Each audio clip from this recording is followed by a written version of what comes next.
esse episódio 97 do Talks by Léo, no YouTube e no Spotify, direto do estúdio da Pod Factory em São Paulo.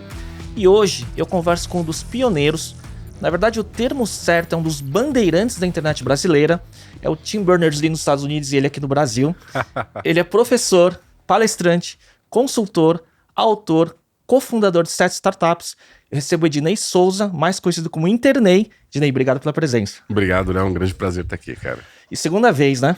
Aqui no estúdio. Segunda vez aqui no estúdio. Estive gravando o podcast do marketing na era digital, né? Com a Marta, com o Kiso, né? E tô agora aqui contigo. Aqui. E você sabe que naquele episódio que você gravou com eles, você estava falando de inteligência artificial.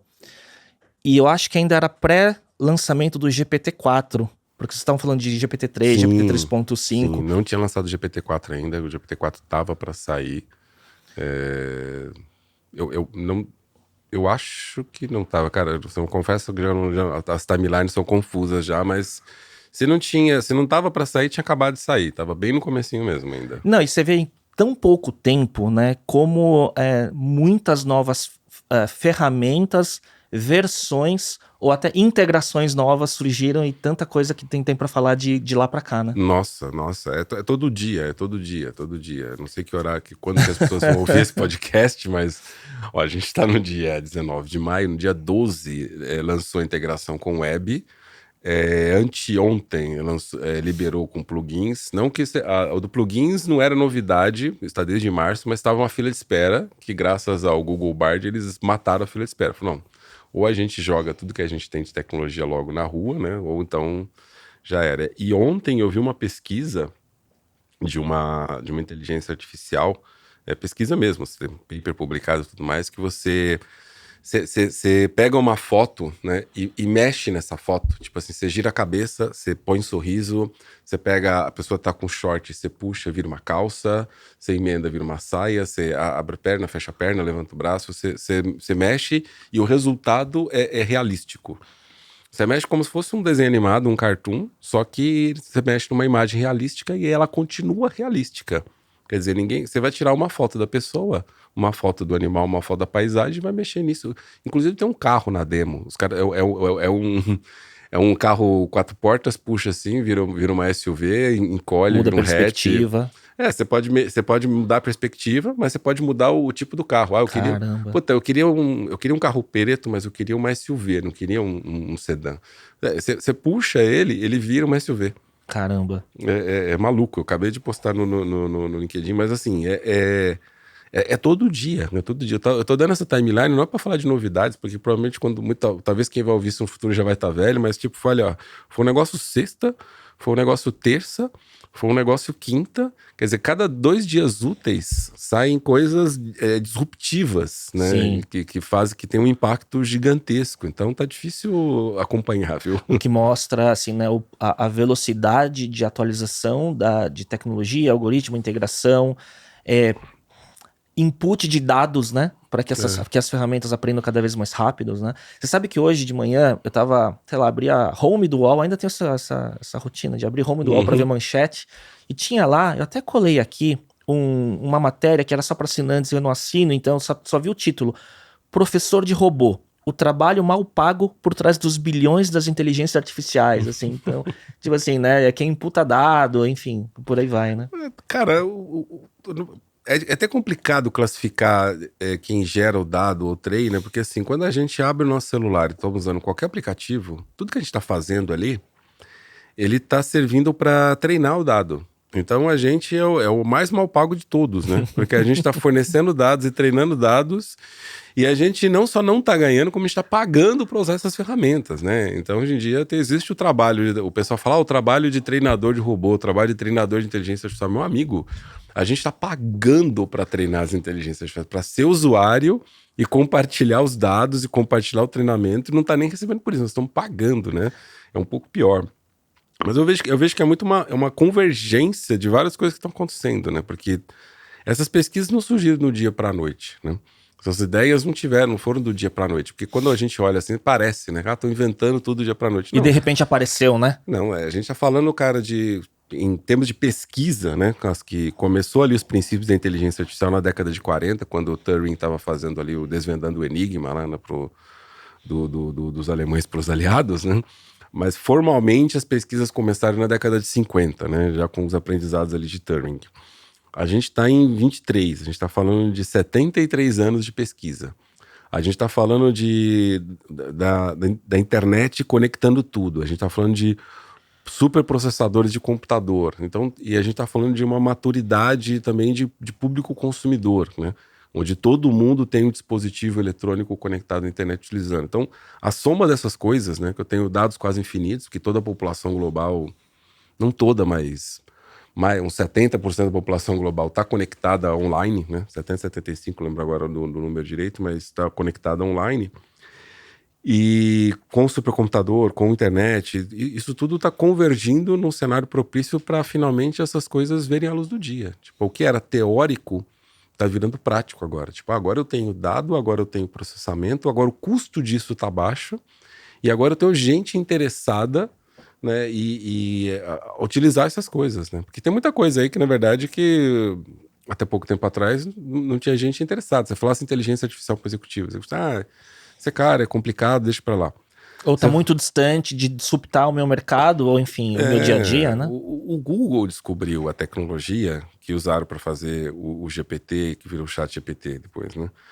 E o Google não tá pesquisando isso há muito tempo e não lançou nada, porque se ele lançasse ia disruptar o próprio negócio. Sim. Então, assim, eu não vou atirar no próprio pé. Tô ganhando muito dinheiro aqui com o Google do jeito que ele tá. Vou ficar brincando só. Precisou aparecer um concorrente, né? Quer dizer, a OpenAI investida aí pela Microsoft virar uma ameaça para ele começar a se mexer. E agora todo mundo tem que se mexer, porque agora é uma ameaça para todo mundo, né? Sim. Então o ChatGPT foi o primeiro. Tem gente já dizendo aí que ele vai ser um Clubhouse, entre aspas. Tipo, foi o first mover, mas não vai ser o que mais vai se beneficiar. Apesar de que foi Clubhouse tá aí funcionando até hoje, não virou uma nova gigantesca rede social, mas é algo que tá funcionando. Tem um nicho, né? Tem o seu nicho, né?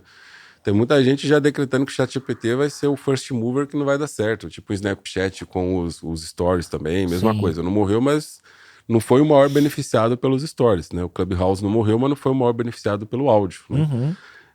Talvez o Spotify tenha sido o maior beneficiado pelo movimento que o Clubhouse puxou, né? Sem dúvida. De gerar de podcast e tudo mais. Então tem gente falando que o ChatGPT não vai ser.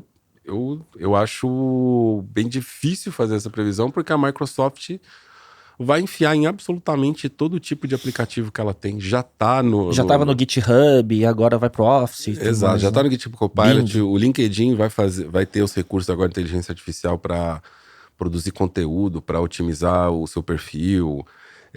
Já lançou o Teams Premium lá, que faz transcrição. Já lançou a Microsoft Designer, já tá no Bing. O Designer é o que disrupta o Canva, né? Dizem que vai disruptar o Canva de novo. O Canva não tá parado. O complicado do mundo, do momento que a gente tá vivendo, é o seguinte: ninguém tá parado. Então você fala, se o Canva ficasse parado, o designer, Microsoft Designer, ia atropelar o Canva, ser até feio de olhar. Mas o Canva não tá parado. O Canva acabou de lançar aí Doc to Presentation, acabou de lançar o Image Creator dele, o Text to Image dele. Quer dizer, o Canva tá cheio de recurso ali de inteligência artificial já também, e com certeza tem mais coisa por vir. Então, Eu uso o Slack também já tá integrado. Sim. O Slack já tem a transcrição dentro do grupo, do canal, né? Então, assim, ninguém tá parado. Então tá muito difícil fazer apostas, porque você não sabe o que tá acontecendo na cozinha das coisas. Acho que é tudo rápido, né? É tudo rápido. Então tem gente já com coisa engatilhada para lançar e se você não tá lá dentro, você não sabe o que vai lançar. Então acho que a gente tá vendo um momento muito único, né? Tá muito difícil fazer qualquer tipo de previsão disruptiva para o médio prazo. Acho que para o longo prazo, onde você não dá muito ali, onde você dá cenários mais prováveis, né? Faz até mais sentido. Dizer, inteligência artificial generativa vai ser o futuro? Óbvio que vai ser o futuro. É até ridículo falar que não vai ser. Blockchain é o futuro? Né? Com certeza, né? Blockchain é diferente do que talvez estavam falando, né? Mas estão começando a entender o que coisas dá para fazer com blockchain, que decisões descentralizadas DAOs está começando a se tornar alguma coisa, computação quântica também, de novo, é outra coisa disruptiva, mas não é para todo mundo. Então tem as tecnologias que estão começando a deixar claro onde e como vão ser utilizadas, né? Inteligência artificial é uma coisa que vai mexer com todo mundo, mas tem um monte de tecnologia que vai ser destaque num ou no outro segmento, e a gente precisa que as pessoas entendam que nem tudo é internet, smartphone, inteligência artificial que todo mundo vai usar e vai disruptar tudo. O consumer, né? O massa, né? Exato. Nem tudo é uma grande inovação, grande disrupção para o B2C, para o mercado de consumo. Tem coisas que vão disruptar segmentos. E aí foi talvez a gente tá vivendo uma era de um hype atrás do outro. Isso. Culpa, talvez, o grande culpado disso é o Mark Zuckerberg, que quis fazer parecer que o metaverso a gente ia virar o Ready Player One, né? Quem não viu ver o filme lá onde a humanidade inteira tá dentro do joguinho, nós não vamos virar Ready Player One, não num cenário de médio e curto prazo, como o Mark Zuckerberg fez parecer. Mas o metaverso tá um pouco morreu. Você vai para educação, cara, tem soluções de educação. Você pega a medicina, que você precisa de corpos humanos para fazer aprendizado. Você faz isso numa realidade virtual, numa imersão com um corpo digital, por uma faculdade de medicina, não só se torna muito mais barato, como em vez da pessoa treinar poucas horas, ela pode treinar centenas de horas. Então, você pode ter cirurgiões muito melhor treinados graças a um ambiente de realidade virtual do que a gente tinha antes, né? Óbvio que uma hora a pessoa vai ter que fazer um corpo de verdade, que é diferente da realidade virtual. É igual o Flight Simulator, né? E versus fazer o voo real, né? Sim, sim. Não, então, treina piloto de trem, de barco, né? Sabe aquela funçãozinha do cara que reboca o barco pra estacionar no porto, né? Aquele cara tem que treinar. Como é que eu vou fazer treinando como? Vai pegando o transatlântico e batendo na hora de estacionar? Não, ele treina num simulador antes. Tudo isso é realidade virtual, né? Então tem várias tecnologias disruptivas que têm seus nichos, têm seus mercados. Nem tudo vai ser para consumo. O que a gente está vendo agora de consumo é inteligência artificial. E aí por conta do medo ali do metaverso, tem gente achando que inteligência artificial não vai pegar em tudo também. Né? Mas inteligência artificial... e aí inteligência artificial vai impactar em tudo, porque tem vários tipos de inteligência artificial. Né? Tem de visão computacional, tem de interpretação de Natural Language Processing, NLP... Né? Tem para tomada de decisão, analítica, preditivo, inferência, estatística, descritivo, tem de tudo, né? Ednei, Oi. Dando uma volta ao passado, antes da gente ir para algumas coisas mais específicas, né? Eu sempre tenho uma curiosidade das pessoas que vêm aqui bater um papo, que são talvez da mesma geração que eu e tudo mais. Eu tenho uma curiosidade de saber qual foi o primeiro contato com tecnologia que você tem em memória. Vamos lá. Eu nasci e cresci na periferia de São Paulo, no bairro chama Alto da Riviera, mas é a região que o pessoal chama de Capão Redondo, né? Quem nasceu no Capão Redondo acha muito engraçado, eu pelo menos tenho isso, que assim, são centenas de bairros, né? É uma região gigantesca de São Paulo, o pessoal trata como se fosse um bairro. Ah, não é no bairro do Capão. Falou, mas Capão é um monte de coisa, né? Mas enfim, tinha o miolinho do Capão, que era o bairro do Capão mesmo, mas se acostumou a chamar tudo de Capão Redondo, né? Eu nasci e cresci ali. Quando eu tinha 13 anos de idade, eu ali na escola pública, um cara foi falar ali de tecnologia, foi falar que a profissão do futuro era programação, contando como é que ia ser o programador, a figura essencial nas empresas, nos negócios. E eu fiquei fascinado com aquilo. Eu falei, cara, o programador é um trabalho que vai ter em todas as empresas, de fato é o futuro. Eu sei convencido daquilo. Ele falou com meu pai, quero ser programador. Tem curso na escola, o cara foi falar lá, o curso... Eles falam que o curso é barato, o curso dá pra dividir em 12 vezes e tal, né? O cara vai vender o curso na escola pública e tem que fazer facilitado, né? Meu pai comprou a ideia, topou pagar. Cara, eu acho que foi a única coisa que meu pai pagou de curso. Eu tenho 4 irmãs, acho que foi a única coisa que pagou de curso pra todo mundo. Pra mim, pra minhas irmãs, a gente nunca teve condição de pagar nada. Mas todo mundo fez curso de todo mundo fez algum curso, mas todos nós somos formados na faculdade, mas daí pra frente todos nós pagamos todos os nossos investimentos. A única coisa que que meu pai pagou pra alguém, porque assim, tem uma irmã que é nutricionista. Nutricionista é relativamente famosa, inclusive, na TV e tudo mais, mas o técnico de nutrição dela foi ela mesma que pagou, que ela trabalhava como digitadora. O salário da digitadora, ela pagou o técnico em nutrição dela. Inclusive, eu fui fazer a matrícula dela, porque precisava de um maior responsável, seu irmão mais velho, né? Meu pai nem foi fazer matrícula, não ficava corrido com outras coisas para trabalhar. Então, a gente era uma família bem simples, mas tinha uma condição razoável ali para quem morava na periferia, né? A gente não morava num barraco de madeira, né? A gente morava numa casa de alvenaria, na periferia é uma grande diferença. Mas era uma região mega pobre ali. Meus vizinhos tinham de barraco de madeira, terreno abandonado, enfim. Não sei se você quer falar da violência da periferia, mas eu saí de lá, inclusive, num mês que meu vizinho foi assassinado pela polícia, porque o irmão dele é traficante, foi fazer batida na casa na casa deles, confundiu o irmão dele com ele e matou ele. Um rapaz trabalhador, não tinha nada a ver com a atividade do irmão. E falei, cara, eu preciso dar um jeito de sair daqui. Quantos anos você tinha? Eu tinha 20 anos, já estava fazendo faculdade, estava no finalzinho da faculdade quase, eu entrei na faculdade um pouco cedo. E eu fui morar num cortiço na Liberdade. Olha só. Que era o que eu conseguia, dividindo com outras 3 pessoas. Que era o que eu conseguia pagar, mas pra mim... E de fato, morar no cortiço na Liberdade era menos perigoso do que morar onde eu tava morando. Com o benefício que, em vez de passar 4 horas por dia no ônibus, eu não dava pra passar 1 hora, tinha 3 horas a mais pra estudar, pra fazer ou trabalhar, ou fazer alguma outra coisa. Tava mais próximo de toda a parte central, né? Toda a parte central, enfim. Mas voltando lá, eu fiz esse curso com 3 anos de idade, foi em 1989. Terminei o curso, eu continuei estudando, né? A gente estava fazendo um aquecimento aqui, falando que eu ia em biblioteca, copiava código, né, no caderno de revista. Não tinha dinheiro para comprar as revistas de computação, as revistas de computação naquela época tinha código para você copiar. Isso, exato. Quem via em Basic, na maior parte das vezes. Em Basic. Então eu aprendi no Apple IIe, era Basic para Apple, né? Era aqueles cursos de Basic 1 e 2, Basic Sim. básico avançado.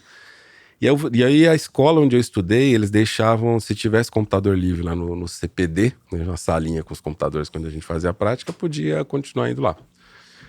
Eu continuei indo lá, um dia eu tava sentado lá e o cara que era responsável pela escola naquele horário, ele olhou no computador e falou assim, legal esse programa que você copiou. Eu falei assim, esse aqui eu não copiei, esse aqui eu fiz. Eu falei assim, fez nada, moleque. Fala, quer ver? Faz, se você fez, então modifica, era um joguinho da velha.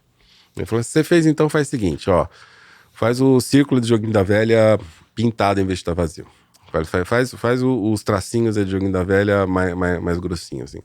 Faz quando o X ou a bolinha ganhar, aparecer uma mensagem na tela, assim, de um lado pro outro. O X ganhou, a bolinha ganhou. Faz um prompt para perguntar primeiro ali qual que é o nome dos jogadores e depois colocar quando alguém ganhar, fulano ganhou, tal. Aí eu fui, ele falando e fazendo. E você no código em tempo real. Em tempo real ali, digitando ali. E aí, na hora, depois de várias coisas que ele pediu, eu fiz, eu falei assim, caramba, você é bom mesmo, hein? Você quer dar aula aqui? Eu pensei assim, caralho.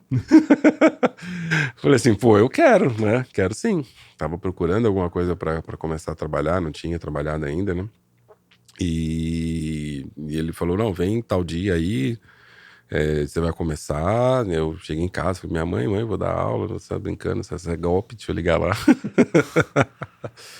E comecei a dar aula nessa escola. De Basic, da aula de Basic. Cara, olha que 14 curioso. anos, 1990, setembro de 1990. Curioso isso, porque essa é a profissão constante até hoje também, né? Pra você, né? Professor, com várias outras, né, cadeiras que você exerce, mas que legal. Não, em setembro agora, vão fazer 33 anos, a primeira vez que eu entrei numa sala de aula. É o primeiro emprego e o que eu mantenho até hoje. É engraçado, eu pedi pra você mandar sua mini biografia, né? E aí, a primeira... Mas bem mini mesmo. Sim. Mas a primeira profissão que você coloca é professor. Professor.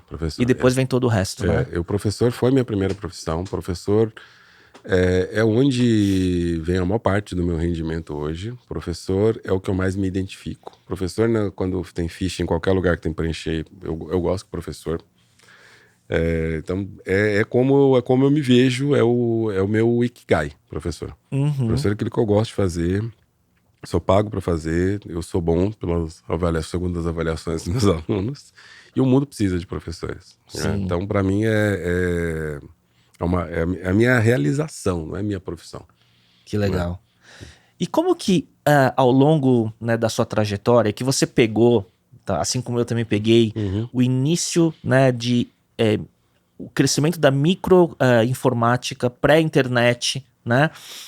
Então você pegou também o Web 1, Web 2, Web 3, né? Então, e a sua carreira foi desenvolvendo. Como que as outras cadeiras que você exerceu ao longo da sua trajetória foram surgindo, né? Como empreendedor, como consultor e tudo mais? Cara, a maioria foi de uma forma meio natural, né? Tipo, as coisas foram acontecendo e eu fui aprendendo a ir atrás das oportunidades. Acho assim, na escola surgiu a oportunidade de eu ser programador na própria escola, fazer o sisteminha lá do caixa da escola, que cadastra os alunos, cadastra as turmas, imprimia o diário de classe. Cara, o sistema imprimia carnê para as pessoas irem pagar. A escola tinha máquina registradora. A galera não tem nem ideia. Você vai ter que procurar tenta procurar no Google que é uma máquina registradora. Quem tá vendo isso aí tem menos de 40 anos. Né?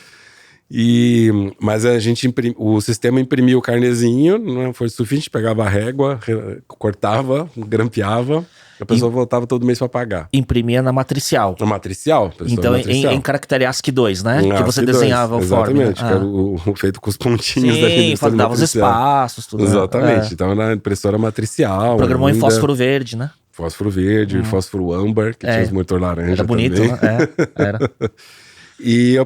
Mas a pessoa, olha, era um momento muito louco, porque você tinha um computador para fazer software, mas ao mesmo tempo a pessoa ia pagar em dinheiro, boleto ou cheque.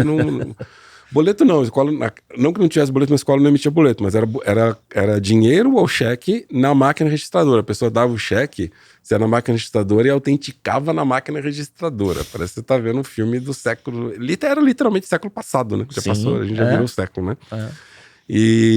Então virou programador. Dali da escola eu tive a oportunidade de ir para uma software house, porque outros professores que davam aula ali tinham montado uma software house e foram procurar um aluno. Falei assim, tem algum aluno que fez isso, que sabe fazer isso e isso? Falei, cara, não sabe fazer tudo isso que vocês estão falando, sou eu. Você tá ganhando quanto aqui? Fui para software house. Na software house, depois de um tempo, eu percebi que eu não ia para uma software house maior se eu não tivesse diploma. Então eu fui atrás de fazer faculdade, né? Numa software, quando eu tava... E aí eu cheguei a trabalhar na Microsiga, que hoje é a TOTUS, né? Sim. Que é a maior software house brasileira. Sim. Mas tem outras empresas de software grandes no Brasil? Tem, mas o pessoal não faz o código aqui. Né? A TOTUS faz o código aqui, programadores brasileiros, é um produto nacional. Então, consolidou o mercado nacional, de certa forma, né? Exatamente. Então, se você queria desenvolver software, eu estava no topo do mundo. E eu falei assim, e aí, vou fazer o quê? Então, teve esses momentos de inflexão. Mas antes desse momento da TOTUS, teve um outro momento relevante, que assim... Eu estava nessa software house pequena ainda, quando do DOS foi para o Windows. E eu demorei para programar para o Windows. E aí todos os meus amigos conseguiram trabalhos melhores, em pouco tempo, pagando mais, né? E eu percebi, cara, eu perdi um time, perdi um momentum aí do mercado. Eu preciso ficar atento a essas mudanças tecnológicas. Então aquilo foi uma primeira lição para mim. Então eu comecei a olhar mais de perto. Então quando veio a internet, eu olhei e falei assim, cara, os softwares, isso aqui tem toda a cara de que os softwares vão para a internet. Do mesmo jeito que o software foi para o Windows, os softwares vão para a internet vai ser uma nova interface. Então para mim fazer essas associações, né, você fala vantagem, a gente tá muito tempo, você vê o jeito que foi de DOS para o Windows vai ser de Windows para a internet agora. Então, são parênteses, eu lembro dessa época, quantas empresas que desenvolviam softwares específicos para mercado de contabilidade, outros faziam em Clipper, né? E aí perderam o timing de ir para visual, né? Para VB e tudo mais, Delphi, sei lá, e ficaram para trás e morreram, né? Exatamente. É bem essa época, hein? É bem essa época. Eu trabalhava com software, eu trabalhei muito tempo com software corporativo, ERP, né? Nessa época, software house, eu trabalhava com software de contabilidade, escrita fiscal, livro de apuração Folha de do lucro pagamento. real, imposto de renda, folha de pagamento, estoque, essas coisas, né? E aí depois eu aprendi, eu trabalhava com Clipper mesmo, depois fui para Delphi, Visual Basic, mas quando veio a internet, então eu já comecei a escrever, fazer coisas para internet desde então, né? Fazer site, trabalhava numa soft house pequena, fazia bico para complementar minha renda, e bico de programador é você fazer software, tipo, sabe esses softwares que tinha em pizzaria? Tem até hoje, mas antigamente tinha aquele software que vinha num disquete, Sim. né? Em pizzaria tinha muito que você digitava o telefone, né? Sim. E aí dava, qual é o seu telefone e tal? E aí, fulano de tal, né? Eu tinha pedido. Sim. Então tinha lá o cadastro das pizzas, das pessoas, dos telefones, né? Então fazia softwarezinhos desses simples. Quando veio a internet, comecei a fazer site e eu comecei a implantar a internet também. Plantar a internet, para quem não entende, tipo, como assim plantar a internet? Cara, empresa em rede naquela época, outra coisa que a gente tava falando aqui no começo de cabo coaxial, Novell, a rede Novell... Caía um ponto, caía a rede inteira, né? A rede inteira, exatamente. A topologia dela não era em estrela, enfim. A rede Novell naquela época não tinha protocolo TCP/IP. Então você tinha que instalar o protocolo TCP/IP, o Windows não tinha o protocolo TCP/IP sob padrão, você tinha que instalar o protocolo TCP/IP no Windows, você tinha que instalar browser, que não vinha browser já por padrão nas máquinas. Imagina o pessoal hoje, a primeira coisa que ela instala qualquer sistema operacional, abre o browser lá, abre o Safari, abre o Chrome, não tinha, o Edge não tinha browser, tinha que instalar o browser. E tinha que configurar uma máquina com um modem para discar na rede. Quando aquela máquina recebesse a requisição, ela discava, ela conectava e ela compartilhava via TCP/IP aquela conexão com toda a rede e todo mundo conseguia acessar. Tinha um proxy, então tinha que todas essas coisas tinha que configurar, né? E aí, configurando isso numa das empresas, eles falaram assim, agora a gente está conectado graças ao Internet. Eles fizeram esse trocadilho de Dinei com a internet. Foi daí Então que surgiu foi aí. Foi aí que surgiu o Internet. Era uma pergunta.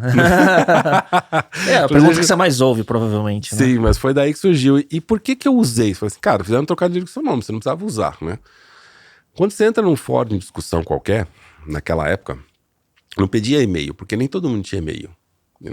Internet, você acessar a internet de uma coisa, ter e-mail era outra coisa diferente. Hoje é meio que uma coisa está ligada à outra.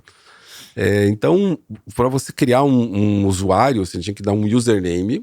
E os sistemas travados antigamente, username tinha que ter 8 letras. Meu nome tem 5 letras. Então, toda vez eu tinha esse desconforto de inventar alguma coisa, porque eu não tinha um nickname que eu gostasse de Ney alguma coisa. E internet tem exatamente 8 letras. Caramba. Aí eu usei internet. E quando você entra num fórum como internet, com um nickname, todo mundo te chama pelo nickname. Sim. Todo mundo te conversa com você pelo nickname, te chama por aquilo ali. E os fóruns fazem encontros, e nos encontros as pessoas chamam as pessoas pelo nickname. Então eu virei o internet. As pessoas me chamavam de internet, conversavam comigo com o internet, achavam estranho me chamar de Ednei. Então foi nesse meio que eu cresci, no meio pré-internet. Antes de ter os arrobas das redes sociais, eu era internet nos fóruns de discussão da internet. Né? Curiosidade, todos os handles de redes sociais você garantiu, internet? Quase todos. Tem um caso curioso que é minha página no Facebook, que eu já nem uso mais, ela é internet. Teve um momento que o Facebook falou assim, olha, se você tem uma marca registrada alguma coisa, na época do Facebook, a internet já era marca registrada. Você informa aqui que a gente vai reservar. Mas aí depois eu tentei usar, ele não deixava porque era marca registrada. E eu não deixou dizer que era eu o dono da marca registrada. Mais pra frente, no Instagram, eu consegui usar a internet, mas a página do Facebook ficou lá como internet e tal. Mas a imensa... Acho que todos relevantes hoje são internet. E em tese, se outra pessoa usar a internet no Brasil, eu posso falar para ela parar de usar, porque é uma marca registrada minha. Ô, Dinei, assim, a gente poderia falar, né, de tanta coisa que você fez, empreendeu, né, enfim, uma das primeiras agências lá de Web 2, a Pólvora você cofundou, Bullbox, né, e por aí vai, né? Mas eu queria fazer um fast forward, porque o que eu vejo, né, você tem essa linha, então, quer dizer, professor, acompanhando tendência, você está muito conectado também a levar tendências para o mundo corporativo, né, como consultor. E aí, nos dias de hoje, né, eu vejo que as empresas tradicionais, né, as incumbentes, elas têm buscado muito conteúdo, educação executiva, consultoria para o que chamam de transformação digital, inovação aberta, inovação corporativa, né? Como que você está envolvido nessas frentes? Porque eles buscam, de certa forma, né, as pessoas de fora para levarem, olha, traduzir a tendência em o que é prático para a realidade daquela empresa, por exemplo. Como que você está vendo esse movimento?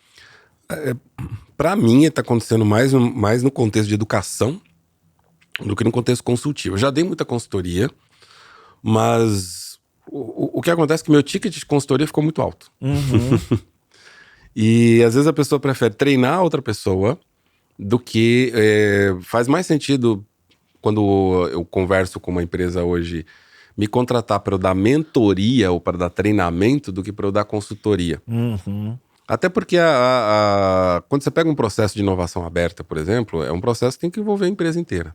Se você for botar um consultor externo a cargo, ele vai ter que trabalhar muito. Para eu dedicar a empresa, hoje eu teria que abrir mão, dedicar muito para uma empresa, eu teria que abrir mão de outros treinamentos, outras atividades que estou fazendo, palestras, e essas coisas me pagam muito bem. Então sairia de fato relativamente caro. Então inclusive eu tô indo para uma linha mais de conselheiro, que é o que faz mais sentido dentro desse modelo, né? Que seria você me remunerar de forma recorrente como conselheiro, né? Que até dentro da administração, porque o C-level da empresa, board, investidor, essas coisas, precisam olhar para você e ver em você um modelo que eles estão acostumados.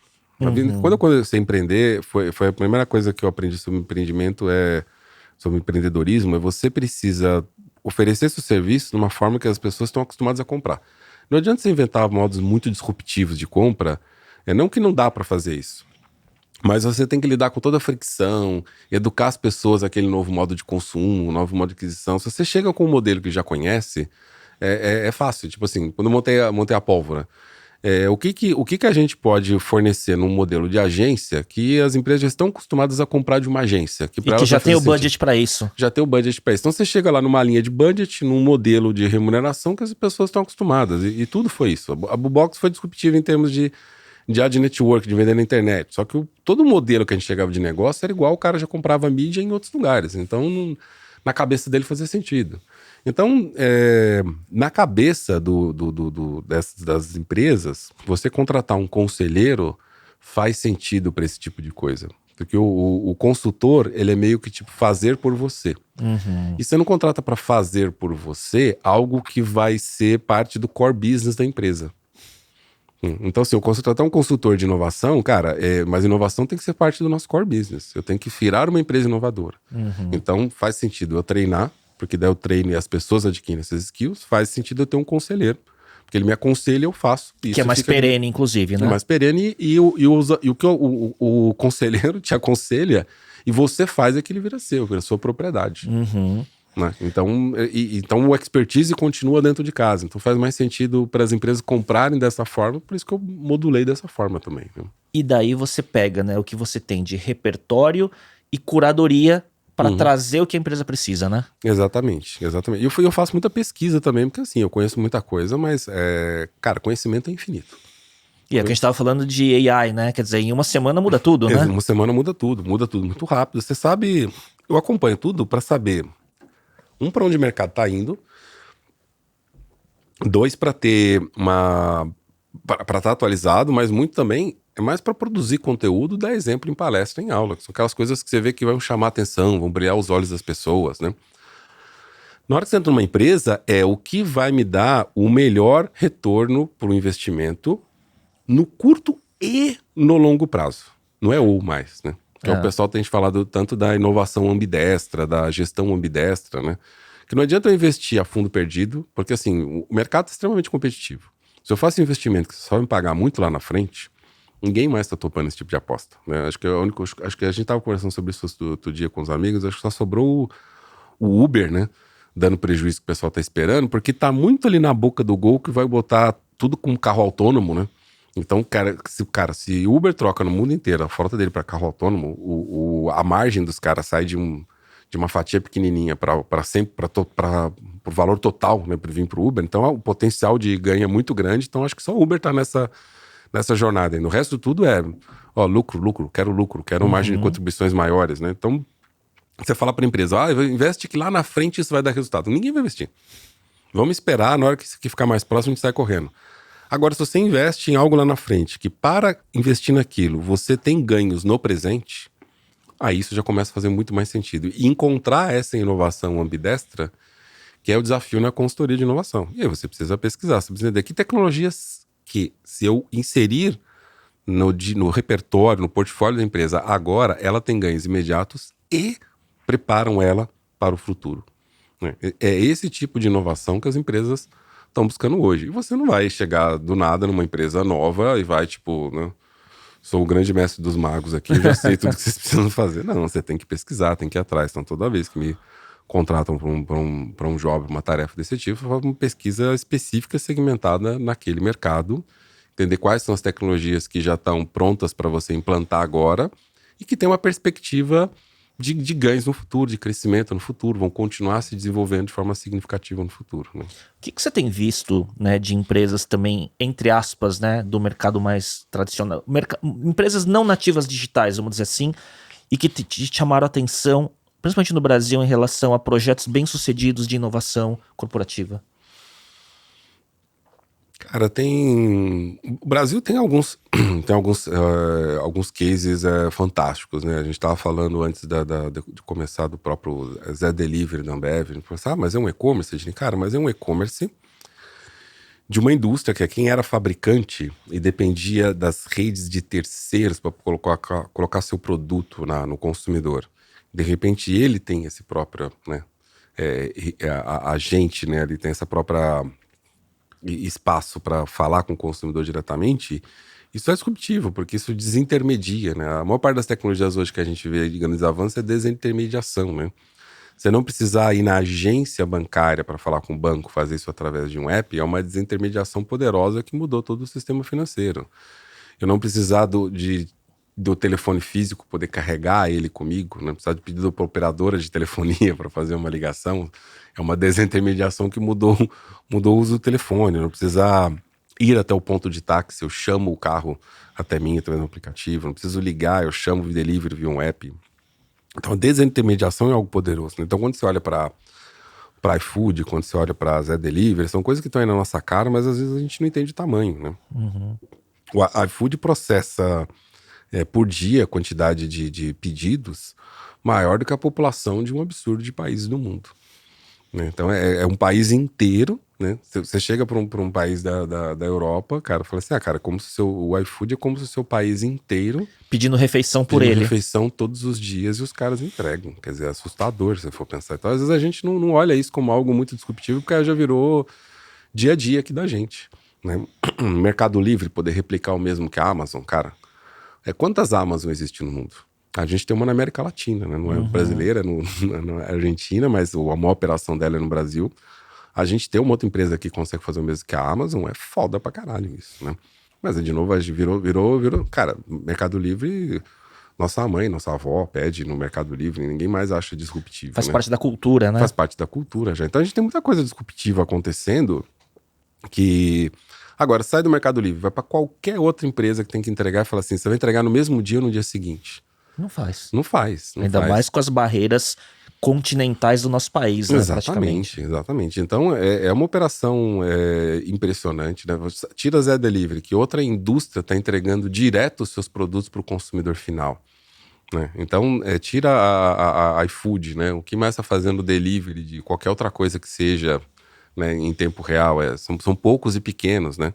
Então, essas coisas, elas são bastante disruptivas. Tem em termos de pesquisa, outras coisas menos conhecidas e menos amplas. No outro dia, eu conversei com um cara que...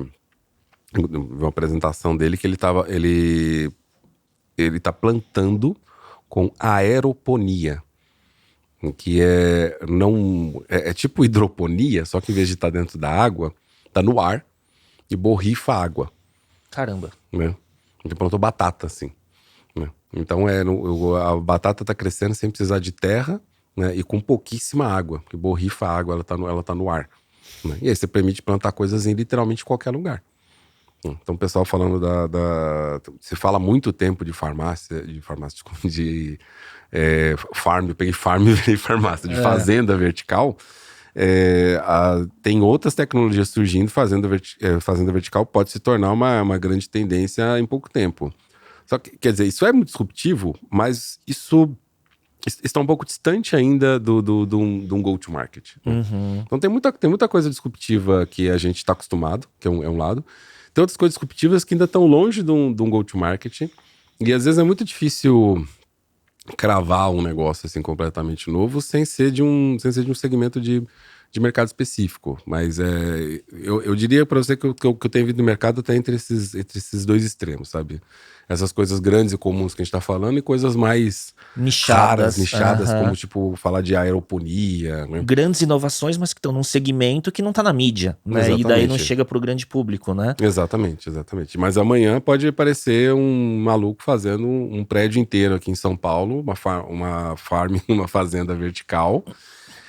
E o pessoal fala assim, caramba, né? Que doido. Então vai ter 2, 3 meses de deslumbramento. Depois que todo mundo estiver comprando o almoço com comida que for numa fazenda vertical, todo mundo vai achar comum de novo, igual tá achando hoje no Mercado Livre, iFood, e é de repente, Delivery. É de repente que essas mudanças acontecem, né? É de repente. E a gente absorve mais rápido, né? Isso que é interessante. A gente acha normal mais rápido. Não sei se você lembra quando o Uber saiu, nos primeiros meses ou dias, primeiras semanas... Teve aquela coisa de ser louco chamar um desconhecido entrar no carro dele. Sim. Hoje em dia é completamente normal. Foi muito rápido. A quebra do problema de cultura, né?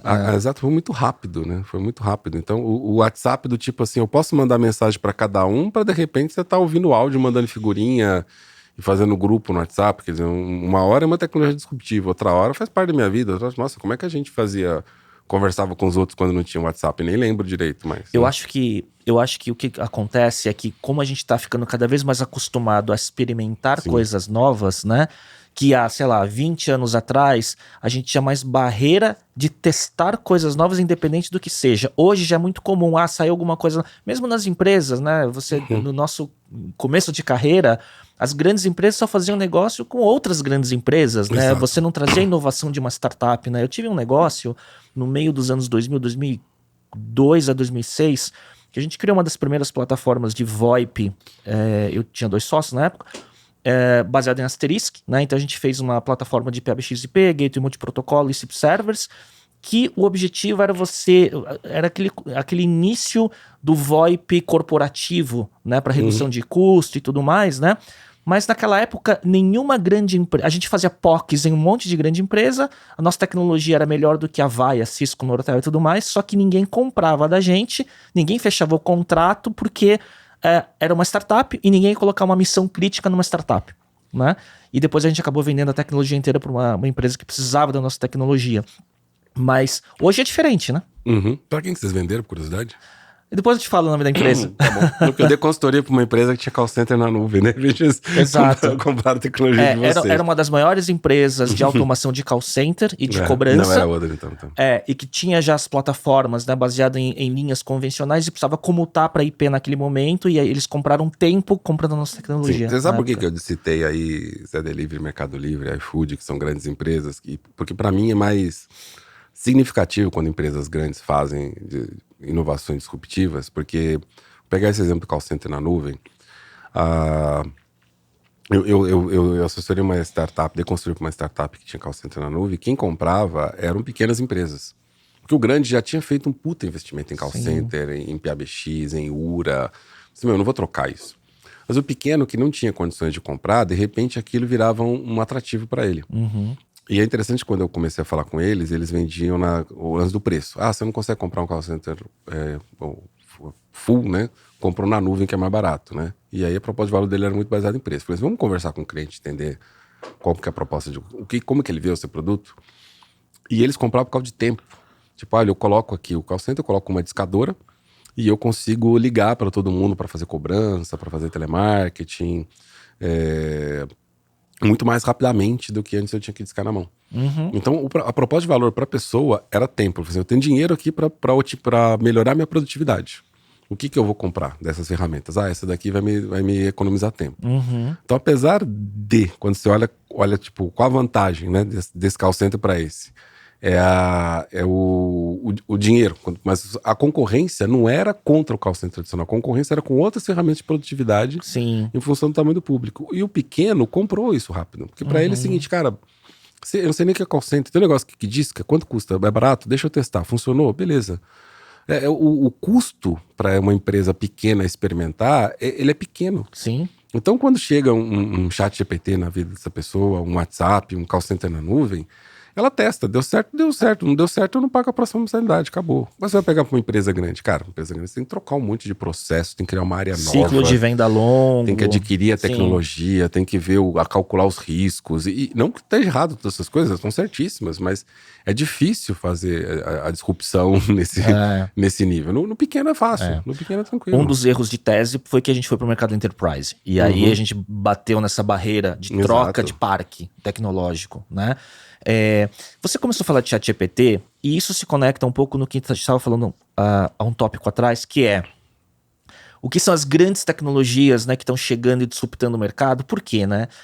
Às vezes mesmo pra gente que está olhando para a inovação, algumas coisas surpreendem a gente pelo timing, né? Então, até antes de novembro do ano passado, a gente tá falando de NFT, metaverso e tudo mais, de repente chega um chat GPT que mostra AI aplicado de uma forma consumer, né?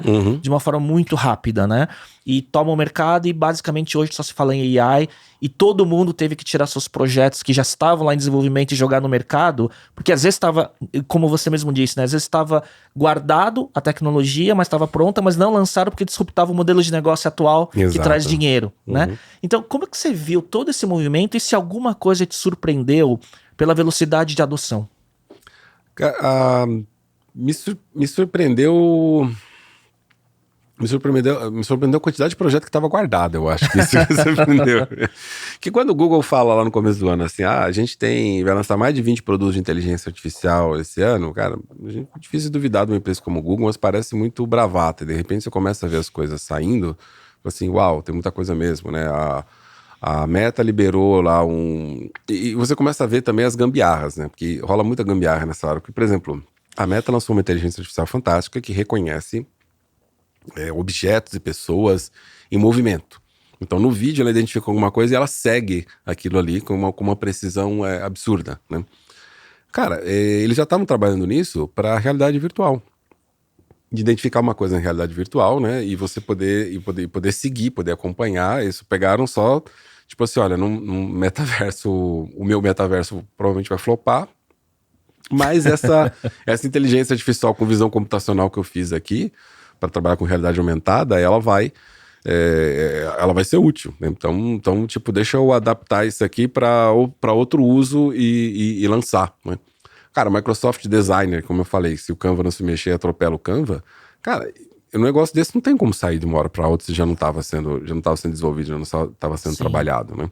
Então, colocar o Copilot, o Microsoft Teams Premium, cara, saiu antes do ChatGPT 4, de transcrever tudo e dizer quem fez o quê, e criar tarefa, etc. Cara, você não cria um produto desse do zero. Você já estava trabalhando e deram uma tonadinha ali e pum, lançou, né? Então a quantidade de coisa que tinha guardada e que estava até fora do radar até de quem acompanha inovação. Eu vou a 2, 3 grandes eventos de inovação por ano, eventos internacionais, leio 10, 20, 30 reportes de inovação, recebo 3, 4, 5 newsletters por semana sobre inovação e não estava sabendo de muita coisa que estava lançada aí. E aí eu acho que ao contrário de entrar naquela noia, eu pelo menos, ao contrário de entrar naquela noia do FOMO, né, do tipo, tô perdendo alguma outra coisa, eu tô tentando mais numa do tipo assim, cara, eu tô no banco do passageiro, eu tô em alguma empresa criando inovação, não, eu tô no banco do passageiro, eu vou sentar, relaxar, viagem e vou ver o que vai surgir. E se precisar fazer alguma coisa mais profunda, como eu falei pra você, aí vou naquele segmento de mercado e vou pesquisar mais profundamente. A gente vai ter que começar a entrar numa era também do tipo, abrir mão da ideia de que eu sei tudo o que está acontecendo. Né? E eu acho que tem um período atrás, né, onde algumas pessoas no mercado, e você é uma delas, né? Às vezes o mercado olha, não, essa pessoa é o oráculo, né, que que concentra toda a informação e consegue destilar isso e fazer uma curada. Não dá mais, né? Não dá pra mais. ser essa pessoa Não dá no mais. mercado, né? Não dá. Se alguém tá ouvindo esse podcast e acha que você é, tipo, você tá tão enganado que eu tenho dó de você. É impossível você ser, né? E você achar, não, Medini, mas tem fulano que manja. Olha, fulano pode estar enganando você. Tem uma ferramenta, tem uma plataforma, uma ferramenta, chama There's an AI for That. Há um mês atrás, entrei lá, tinha 2.200 ferramentas de AI indexadas lá. E eu dei uma palestra, falei assim, deve ter quase 3.000 aí, né? Aí terminei a palestra do palco e pensei assim, cara, quantas será que tem? Aí eu entrei. Tinha 4.000 e tanto, 4.400, sei lá.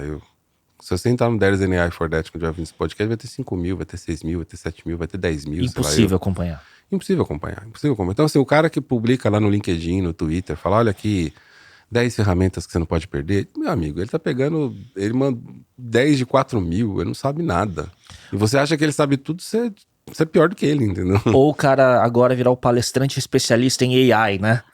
Tem um monte de palestrantes especialistas em AI, mas eu tô preferindo continuar numa linha de ensinar a usar o ChatGPT, porque tem coisas ainda muito disruptivas com o ChatGPT, quando você vai em casos de uso muito específicos, né? Eu conversei com uma pessoa que ela trabalha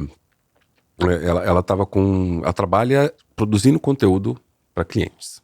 E aí são vários clientes, cada cliente tem que ter um estilo de escrita, né? Como a gente chama de marketing em voice brand, a voz da marca é diferente, né?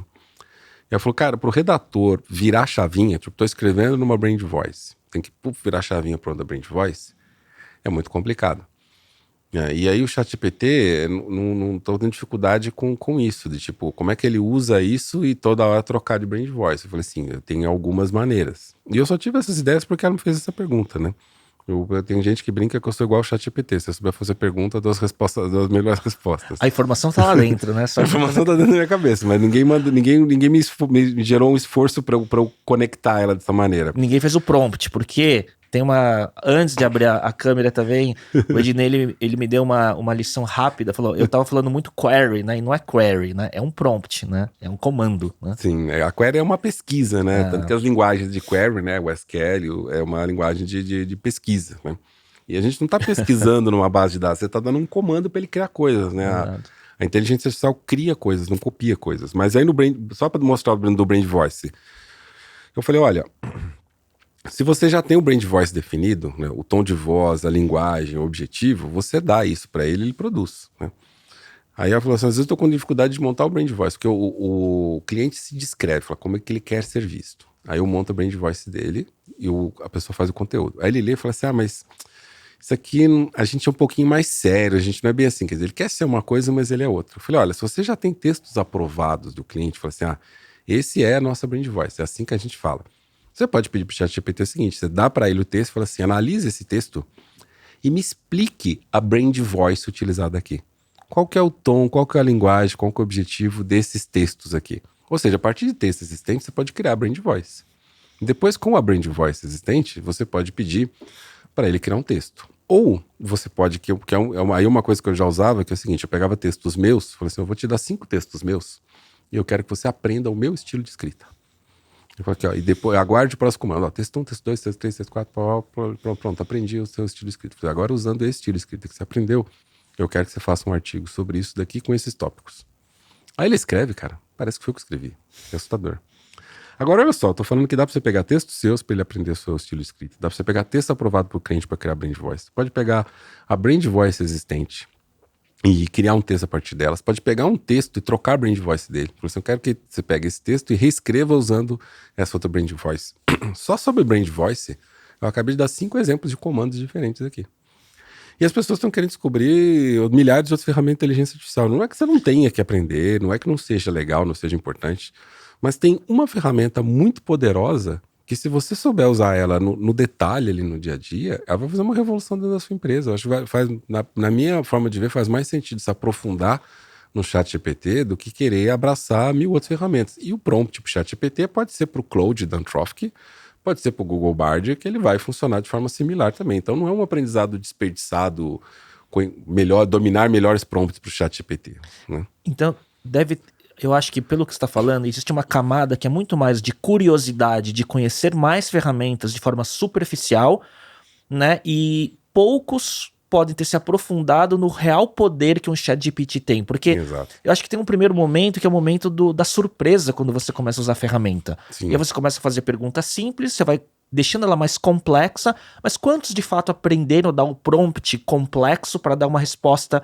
de fato que tem alguma usabilidade que não por curiosidade, não é? Sim, sim. Não, e tem muita gente querendo fazer biblioteca de prompt. Outro dia eu baixei um negócio de biblioteca de prompt. Ridículos, prompts horríveis, péssimos. A maior parte das bibliotecas de prompts que estão aí, que você talvez você esteja até pagando, elas são ridículas, elas são desatualizadas, e elas são genéricas. A questão é, aquela que tá ali, ela não vai, a não ser que você seja um negócio muito pequeno, que é tipo assim, eu não tenho gente mesmo, e o ChatGPT virou meu recurso para eu poder fazer o que antes eu não tinha como fazer porque eu não tinha braço. Então, para você, qualquer coisa tá valendo e usa sem medo de ser feliz, sem vergonha, usa o ChatGPT para substituir 3, 4 pessoas que, na verdade, você nunca vai ter dinheiro para contratar. E tá tudo bem, e é ótimo que tem uma ferramenta do ChatGPT fazendo isso, né? Eu, inclusive, trabalho sozinho, tem muita coisa que eu tô fazendo só porque eu tenho o ChatGPT agora, não tenho vergonha nenhuma nisso. Agora, para uma grande empresa, ela tem que entender o seguinte, para aquela atividade específica que aquela pessoa está desempenhando, vamos entender quais são os melhores prompts para ela. E o melhor prompt para ela vai ser um prompt específico para o seu negócio, para o seu segmento de mercado, para o tipo de empresa, de cliente que você atende, né? Um prompt completo ele tem explicações sobre a sua empresa, ele tem explicações sobre o cliente, ele tem explicações sobre a tarefa, o objetivo, então o plano estratégico que você tem. Então cada empresa tem isso de uma forma única. Na hora que você compreende isso tudo e consegue colocar isso num prompt, você voa. Agora, tem empresa que não tem clareza disso, nem se você perguntar para ele assim, quais que são as suas metas desse ano, ele vai falar um monte de besteira. Amigo, se a sua grande meta desse ano é meta de venda, você tá só lutando para sobreviver. Porque venda é pegar o que você já tem e botar no mercado. Desculpa, não precisa nem de um CEO para isso. Se a empresa tem um CEO hoje, se a única coisa a meta do CEO é vender, demite o CEO, deixa só o CRO, o CDO, a figura que tá tendo lá responsável por vendas, porque o CEO não tá fazendo porra nenhuma. Não precisa pensar assim, como é que a gente vai disruptar esse negócio para ele crescer no futuro? Aí você tem que estar fazendo testing, fazendo experimentos. E aí tem um espaço para você usar o ChatGPT tanto para melhorar a sua operação e vender mais, quanto para estar criando coisas novas que vão ser comandos segmentados para o seu negócio específico. Você não vai achar nenhuma biblioteca de prompts por aí. Baixa aí 500, 2.000 prompts, 5.000 prompts, bota 10 pessoas lá dentro brincando com esses prompts, depois que tudo falhar, você vem falar comigo. O que você está falando tem 2 passos atrás do uso da ferramenta, né? Um é a clareza de quem você é e para onde você quer ir, como empresa principalmente, né? Que depende do ChatGPT. Exato. Tem gente que não tem clareza de negócio. Pode ser no mundo analógico. Exato. E o segundo passo é como se transfere isso para virar um prompt adequado. Exato. E aí acho que existe uma educação em relação a como que usa a ferramenta de forma correta, então, né? Exato. É entender primeiro quem você é. Que a maioria das empresas não sabe o que ela é. Ela tá no piloto automático. E eu não culpo muitas delas de estar assim, porque na verdade a gente tá vivendo um mundo de constante transformação. A gente tá precisando sobreviver. Então você ligou o modo automático para sobrevivência. Né? Então assim, você acha uma moita com uns frutinhos ali, eu como. Não sei nem se é venenoso. Eu como. Porque senão, se eu não comer aquilo, eu vou morrer. Mas é venenoso. Cara, tem outra coisa aqui pra comer? Não. Então ou eu morro, porque é venenoso, ou eu sobrevivo, que sabe lá Deus o que é isso aqui. Então tem gente que tá nesse modo survival, né? Então tem uma parte primeiro do quem sou eu, e outra parte é de onde eu quero chegar. Porque você está no modo de sobrevivência, você não tem uma meta de onde você quer chegar. Qualquer lugar que você chegar, tá bom. Onde você quer? Eu quero chegar num lugar que tem água, que tem comida, né? Eu preciso sobreviver. Então, quando você começa a fazer um plano do tipo assim, eu quero chegar em determinado ponto no mercado, conquistar esse market share, me posicionar com isso, já é um outro grau de maturidade, já é um outro grau de liberdade, que você tem que estar com alguma folga ali de negócio para poder se permitir, porque aí você tem que começar a fazer testes e experimentos. Então, você tá nesse estágio, você pode começar a usar o ChatGPT com um outro tipo de propósito. Não que os outros não possam usar, mas se você não sabe quem você é, você não tem nem como usar. Se você está no modo de sobrevivência, ele pode te ajudar no modo de sobrevivência a fazer várias coisas, automatizar várias coisas e você sair do modo de sobrevivência. Você saiu do modo de sobrevivência, você pode começar a usar para criar, para te dar ideias, para te ajudar a fazer testes, para ajudar a fazer análises. E aí você vai entrar num outro estágio de maturidade de começar a usar outras ferramentas. Porque aí quando você descobriu que teste funcionou, tipo, olha, cara, fazer conteúdo em vídeo, olha, criar um produto... Porque tem inteligência artificial para criar produto. Tem inteligência artificial em outras áreas que não é generativa. Tem inteligência artificial de automação robótica. Mas eu preciso hoje de robô na minha empresa? Aonde que eu vou usar robô? Você pode usar primeiro o ChatGPT para fazer um brainstorming com ele e entender. Para depois ver qual é o próximo passo se você precisa de outra ferramenta, né? Para ir para outros tipos de uso de inteligência artificial. Vou colocar um chatbot por voz de atendimento e começar a substituir o call center da minha empresa. Nossa, mas aí eu vou mandar todo mundo do call center embora? Cara, você pode botar todo mundo no call center de repente para vender.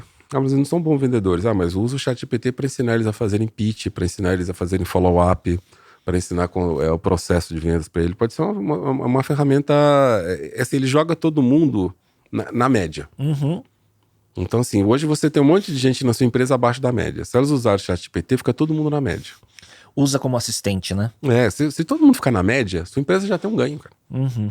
Já tem um ganho, né? E aquelas pessoas que são acima da média, quando usam o ChatGPT, tem condições de ir para a estratosfera.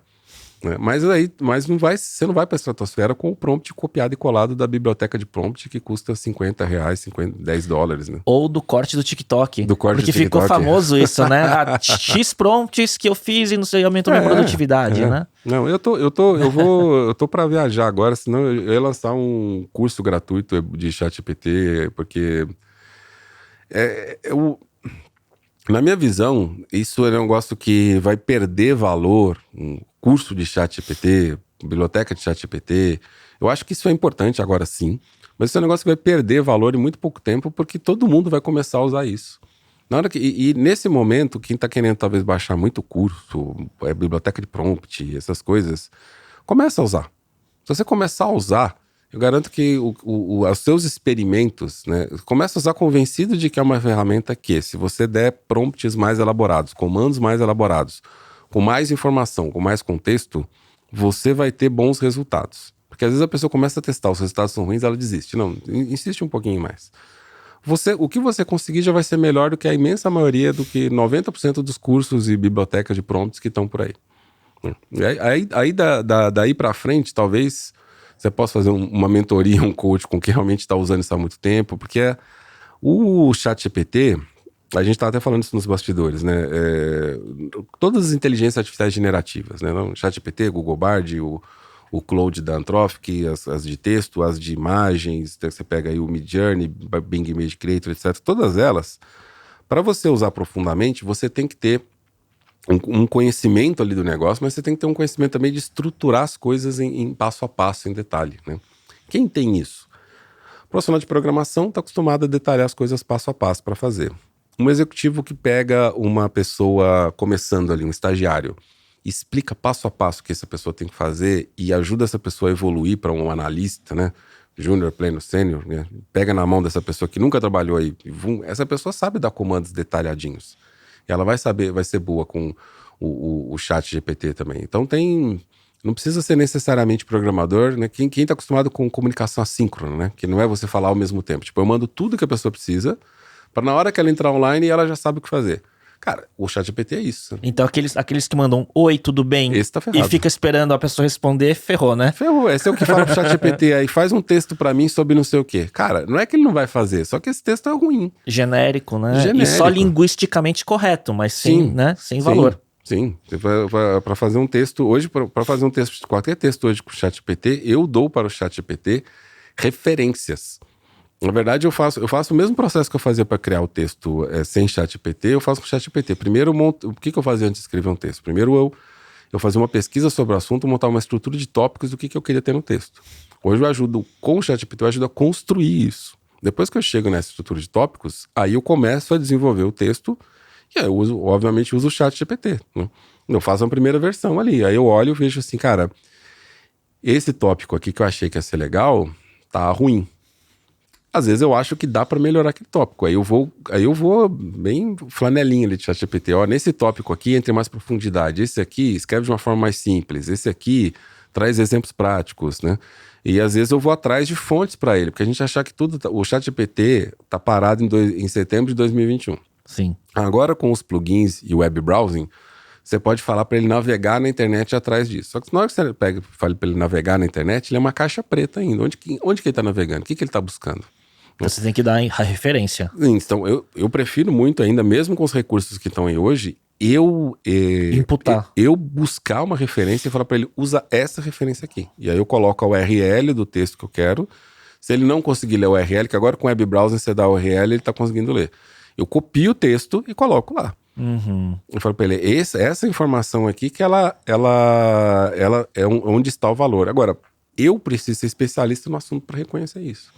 Tem gente que confunde o uso de AI como um auxílio com a falta de esforço necessário para extrair o melhor dela, não é isso? Exato. E não é Porque dá isso. trabalho, né? Dá trabalho. Então, esse processo todo, você fala assim, pô, Dinei, mas às vezes você gastou muito tempo para fazer o texto, o negócio não era economizar tempo. Cara, às vezes eu gastava um dia inteiro para fazer um bom artigo. Eu consigo fazer agora em, às vezes, menos de 1 hora. Né? E às vezes em poucas horas. E para mim isso é um ganho de produtividade gigantesco. Mas aí a questão é, muita gente não sabe quanto que é o trabalho para fazer um fotógrafo gastava um dia inteiro, às vezes uma semana, porque tinha que achar uma locação, tinha que decorar o lugar, tinha que fazer um casting de pessoas para fotografar, para ir naquela locação decorada com aquela pessoa que achou no casting, fazer uma série de fotos, olhar como ficou, de repente intervalo, volta porque não ficou bom o primeiro ensaio, né? Fazer um segundo ensaio. Cara, hoje se ele passar 5, 6 horas fazendo um prompt muito elaborado para montar o cenário, para montar o modelo e fazer, ele gastou menos tempo do que ele gastava antes. Numa ferramenta de gerar imagens. Numa ferramenta de gerar imagens. Agora, ele que é o cara que fazia a locação, a decoração, o casting, na hora que ele sabe fazer o prompt completo. Outra pessoa não sabe fazer. Aí você pensa assim, então o especialista não é quem tá perdendo o emprego, né, com o ChatGPT. Na verdade, no caso da foto, quem tá perdendo é o modelo, né? Sim. Quem aluga local para fazer foto, o estúdio, tá perdendo o business. Mas o fotógrafo, não. O fotógrafo, especificamente, não. Que é quem dá o prompt, né? Então, ainda é muito... Tem muita gente achando que eu vou substituir as pessoas, a gente torna algumas coisas são substituídas, sim, que eu falei agora do modelo, da locação, mas é muito mais potencializar, aprender, ir além, né, do que você substituir. E se você faz, o seu trabalho é fazer o básico, você vai continuar fazendo o básico com o ChatGPT, não faz muito sentido. Alguém vai fazer além do básico. Né? Quer dizer, eu antes talvez deixava... Antes talvez não. Eu deixava antes de escrever algumas coisas ou de criar algum curso porque eu ia gastar muito tempo fazendo. Agora não. Agora, cara, eu consigo criar isso rapidamente. A fricção foi tirada. Então assim, eu tô falando aqui de fazer um curso de ChatGPT, um material sobre ChatGPT, é um negócio que eu não faria antes. Porque, cara, o tempo que eu vou gastar para fazer algo bom, isso é muito longo. Agora não. Agora eu vou fazer. Eu vou demorar menos do que eu demorava antes. Só que eu vou fazer algo muito bom. Não vou fazer algo correndo para vender por $10. Vou fazer alguma coisa que o pessoal vai olhar e falar assim, uau, isso aqui foi incrível. Né? Você sabe que eu vi um carrossel lá no seu Instagram que eu achei muito interessante, que tá muito ligado a isso, que é usar a ferramenta como produtividade, né? Então, se você mesmo se você é especialista e tudo mais, você consegue acelerar os seus processos. E aí o nome...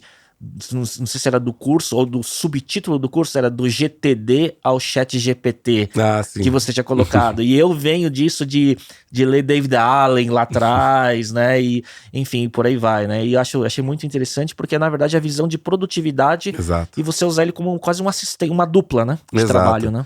Esse exemplo de produtividade é muito bom, porque olha só, o ChatGPT te ajuda com produtividade? Com certeza. Agora, se você não entende nada de produtividade, porque produtividade é uma ciência, né? Produtividade não é só hábito, entende? Porque assim, se você não sabe a forma mais produtiva de fazer, mesmo que você faça tudo mais rápido, você continua não sendo produtivo. Eu tenho gente que fala assim... Pra fazer o quê, né? Hoje eu trabalhei muito. Você trabalhou muito não significa que você foi produtivo.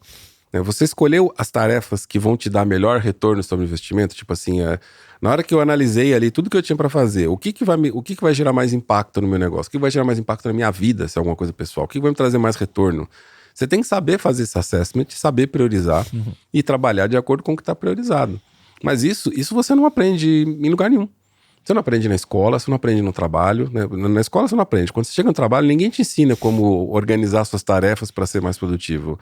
Isso é um conhecimento fundamental no dia de hoje que as pessoas não estão fazendo. Então, quando eu coloco lá do GTD ao ChatGPT, É que eu posso te ensinar ChatGPT tudo sobre o comando. Eu posso te ensinar a anatomia de um prompt. Dou aula de ChatGPT pra caramba. Agora, se você não souber produtividade, você não vai ser tão mais produtivo com o ChatGPT. Você precisa aprender produtividade. O Midjourney faz fotos incríveis? Faz. Eu posso te ensinar um monte de comando? Pode. Se você não sabe fotografia, você não vai fazer uma foto incrível com o Midjourney. Você tem que estudar fotografia para fazer foto com o Midjourney. Você tem que estudar produtividade para ser produtivo com o ChatGPT. Então, a gente vai voltar. Nunca deveria ter saído daí, mas para mim está muito claro agora que quem conhece os fundamentos em qualquer coisa vai extrair muito mais dessas ferramentas. Eu posso fazer coisas incríveis. Eu dei o exemplo de Brand Voice. Mas você não entende o que é o Brand Voice, como é montada a Brand Voice, você não consegue nem ter essas ideias dos prompts que eu tive. Então, se você conhece algo muito profundamente, for explorar o ChatGPT e começar a colocar nos comandos os fundamentos daquilo, você vai sair com uns prompts muito incríveis. Então, assim, a biblioteca de 5.000 prompts, a não ser que foram uns 200 especialistas que juntaram para fazer, ela não vai fazer sentido. Se você pegar uma biblioteca de prompt para Midjourney, que o cara é fotógrafo, baixa isso, porque deve ter alguma coisa bem legal ali. Você pegar uma biblioteca de produtividade feita por alguém que estuda produtividade, deve ter alguma coisa bem legal. De marketing, por quem estuda marketing, deve ter alguma coisa bem legal dali. Mas não gasta nem seu tempo com essas bibliotecas genéricas, não, que isso aí você faz sozinho também. Assim, o denominador comum de tudo que você está falando para mim é o passo atrás antes de usar a ferramenta. Exato. E eu acho que fundamento, e eu trabalho com diversos perfis, assim, né, de vários níveis de senioridade, fundamento é o que mais falta. Falta, muito, né? muito. Por isso que eu nunca vou largar a educação, porque toda vez que eu vou fazer alguma coisa antes, eu faço um estudo profundo sobre aquilo. E quando eu faço estudo profundo sobre aquilo, eu falo assim, cara, é bizarro quando você acha muito conteúdo bom, né? Mas você acha muito conteúdo ruim e bem ranqueado, com bastante engajamento, com bastante recomendação. Em geral, o curso mais popular sobre alguma coisa, ele não é o melhor curso, nem de longe. Ele é o curso que o cara usou mais gatilhos mentais para fazer o lançamento dele. Exato. E as pessoas compraram desesperadas. Tipo assim, tem esse cara aqui que tem um monte de seguidores sobre isso, um monte de coisa. Gente, não tem nenhum problema com isso, entendeu? Inclusive tem muitas coisas boas que eu aprendo com esses caras sobre vendas, né? Porque, tipo assim, se ele conseguiu um monte de seguidores, conseguiu vender não sei quantos milhões de cursos, ele é muito bom de vendas. Sim. Agora, em geral, essa pessoa está vendendo alguma coisa que é muito superficial. Mas ela é muito boa em vender e ela vende mesmo o produto não sendo muito bom.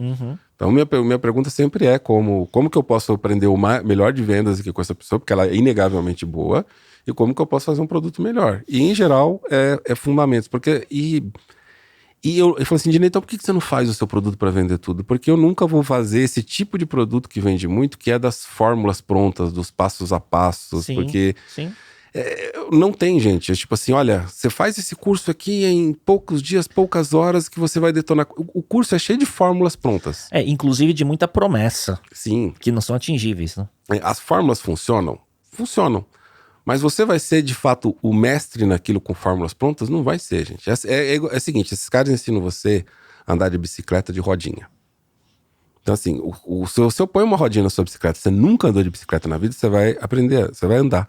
E quando você fizer o curso sobre de como pôr a rodinha, você vai pôr a rodinha, vai andar, fala assim, caramba, eu nunca consegui andar de bicicleta, eu tô conseguindo andar agora graças à rodinha, esse curso é muito bom. É assim que você vai ficar. Só que você tá aprendendo a andar de bicicleta de rodinha. Quem tá de fora e entende de ciclismo, fala assim, meu Deus do céu, a pessoa tá comprando um curso para andar de rodinha. Então, eu que entendo de alguns assuntos desse curso, não entendo de todos os assuntos, mas dos assuntos que eu entendo, eu vejo as pessoas vendendo curso de como colocar rodinha na bicicleta. E quem não sabe andar de bicicleta tá comprando e tá feliz. Que a massa, ela quer o rápido. O rápido. Só que você não vai ser campeão de ciclismo com aquele curso de botar rodinha na bicicleta. Exato. Então, hoje em dia, tem muita gente vendendo curso de como colocar rodinha, tá ficando curso de como colocar rodinha, vai continuar ficando rico, porque as pessoas querem só colocar rodinha, e tem muita gente que tá comprando curso de como colocar rodinha e tá feliz. Eu tô tudo bem com isso. Agora, se você não é a pessoa que quer só colocar rodinha na sua bicicleta, não vai procurar nesses cursos rápidos que não é o lugar. Mas daí como é que você consegue montar uma estratégia, né, de distribuição que você consiga atingir essa pessoa que busca e não tá achando e não consegue distinguir nesse mar não tem, o que é um pouco mais profundo? Não né? tem, hoje não tem uma fórmula de lançamento que chega na massa e promete coisa parece profundo, porque é o curso que vai demorar muitas horas, muito tempo de dedicação para fazer, mesmo que o curso seja curto, vai requerer que você treine muito, que você ensaie muito. Que um campeão de ciclismo se faz Repetição. com muito treino, né? Com equipamento de alta performance, né? Muito treino. Repetição, demora, não tem como. Não se faz um campeão de ciclismo com um curso de 10 horas. Né? No 10 horas você aprende a pôr a rodinha, e funciona a pôr a rodinha. Né? Esse que é então, assim, não quero ir por aí. E mesmo assim, tem estatísticas que mostram, né, que mesmo esse curso de 10 horas para massa, sei lá, 80% não completa. Sim, Né? sim, nem completa o curso. Né? Então, de novo, se você é uma pessoa que só quer pôr rodinha, faz esse curso mesmo. E não tenha vergonha de ser a pessoa que quer pôr rodinha. Às vezes você só quer pôr rodinha na bicicleta e passear no Parque Ibirapuera. Tá tudo bem pra mim, entendeu? Agora, tem gente que quer ser o campeão de ciclismo. Né? O campeão de ciclismo precisa de um técnico, precisa de tempo, de dedicação, né? E é por isso que eu prefiro ser mentor, ser conselheiro. Eu vou falar com poucas pessoas, com as pessoas que querem fazer o long run, e eu só sou mentor daquilo que eu já fiz, que eu sei o caminho.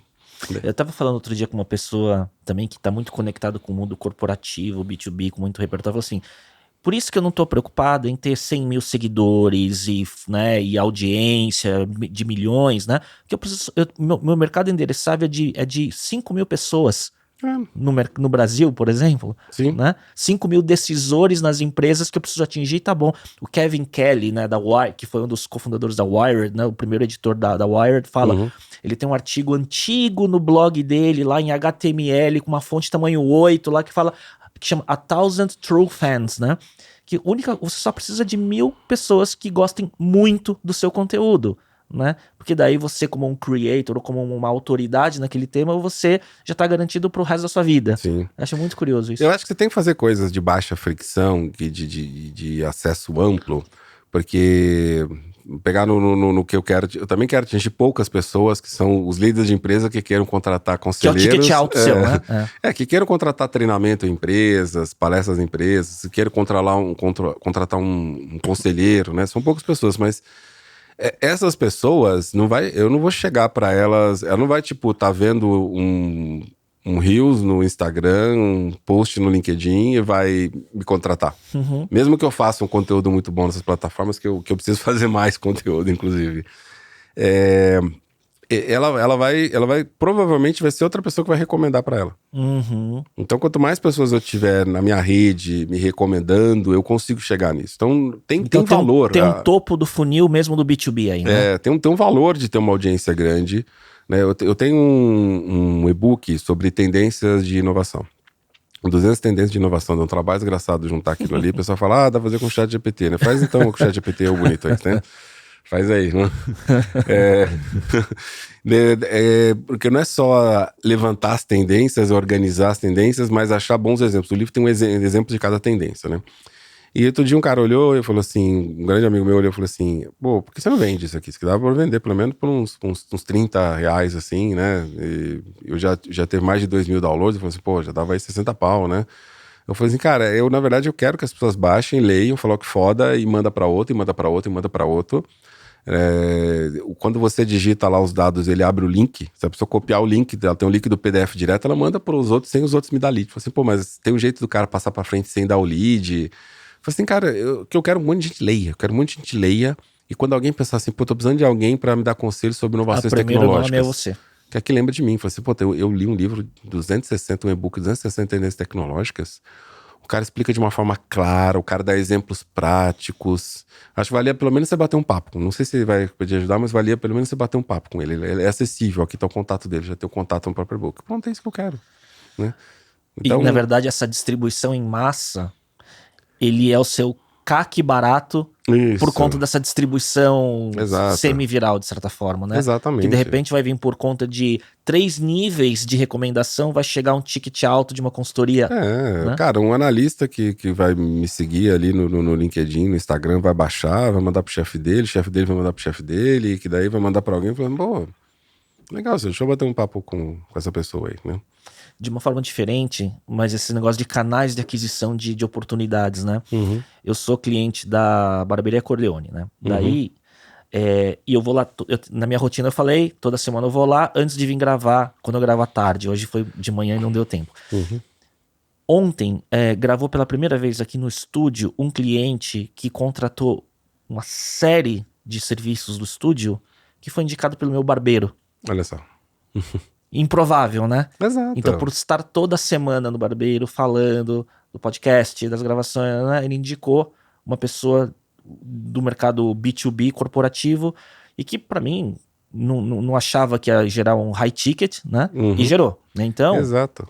É improvável. É por isso que eu falo que eu não tenho nada contra, e foi um ótimo exemplo que você trouxe para até explicar, por isso que eu falo que eu, de coração, que eu não tenho nada contra com o curso de botar rodinha. E com quem tá comprando isso aí. Porque pra você, se essas duas pessoas estão felizes, o cara tá ganhando dinheiro com o curso e o outro tá comprando, tá feliz com o curso que comprou, então tudo bem. Por isso que eu não vou falar mal de fulano, ciclano. Você fala, fala mal de ciclano. Cara, quem é aluno meu mais no presencial ali, sabe que eu falo mal de 2, 3 malucos ali, mas não 2, 3 pessoas específicas que eu odeio, mas assim, às vezes a pessoa fala, livro tal, bro. Não, livro tal não compra porque a pessoa ela só sabe escrever livro e vender livro. Você quer aprender como escrever livro, como vender livro, é um bom livro pra você olhar como case. Você quer aprender alguma coisa com esse livro aí, não desperdiça seu dinheiro. E tal curso. Tal curso a pessoa é boa pra vender curso, né? E cobrar caro, né? Tem gente que cobra muito caro por um negócio que é um livro de R$30, né? Mas enfim. Então eu aconselho a não fazer. Agora, eu não vou falar publicamente, por quê?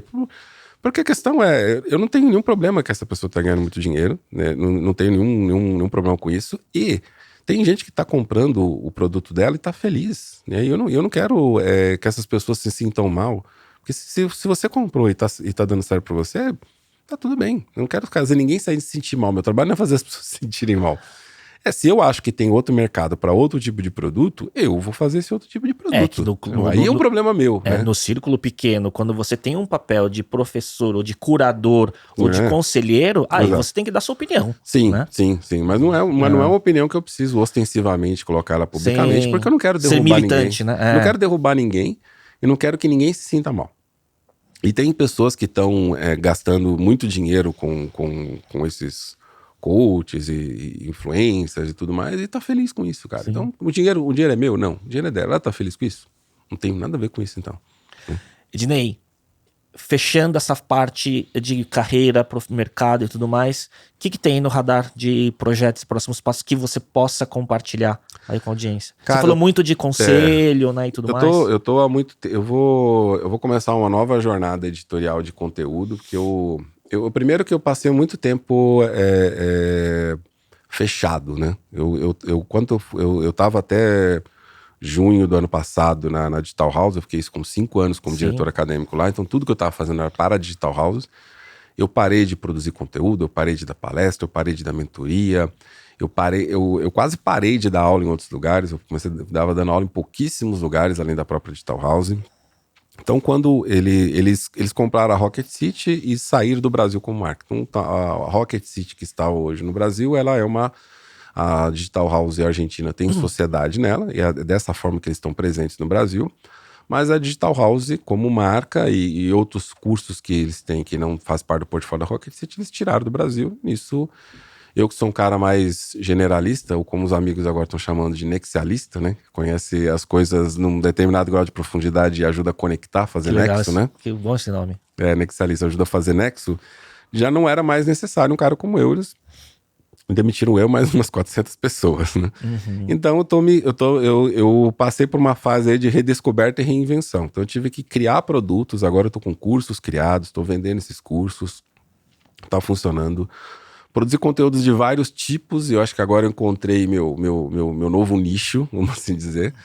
Então eu vou começar uma nova jornada de produção de conteúdo, e eu vou fazer mistério. Depois em junho eu começo isso, porque eu vou fazer um break agora, que esse ano foi foda.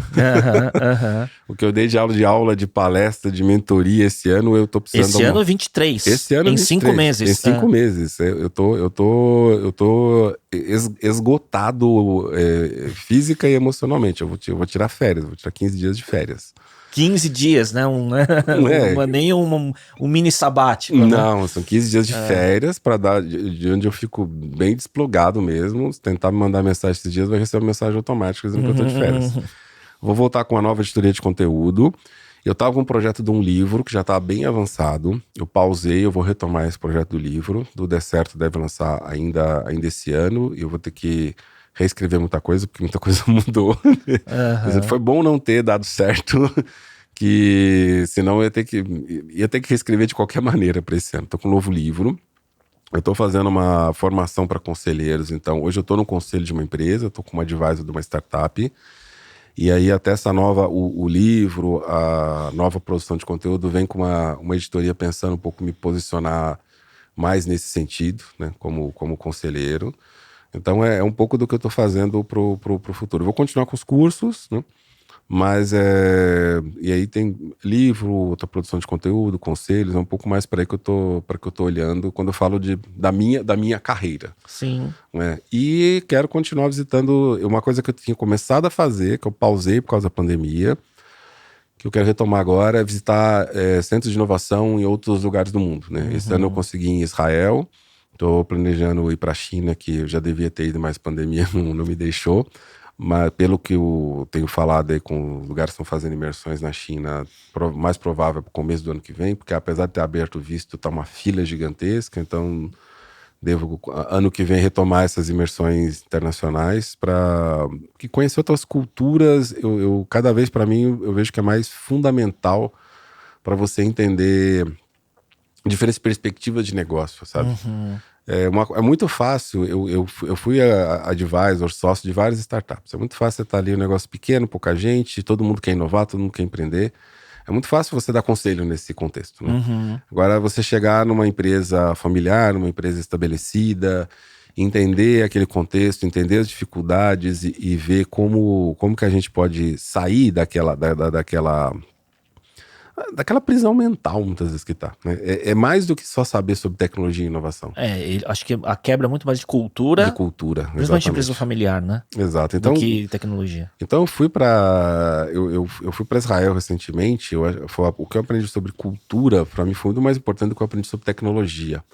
A tecnologia, eu acho que os grandes eventos internacionais estão entregando bem, sabe? Você vai para a XSW, você vê um monte de novidade.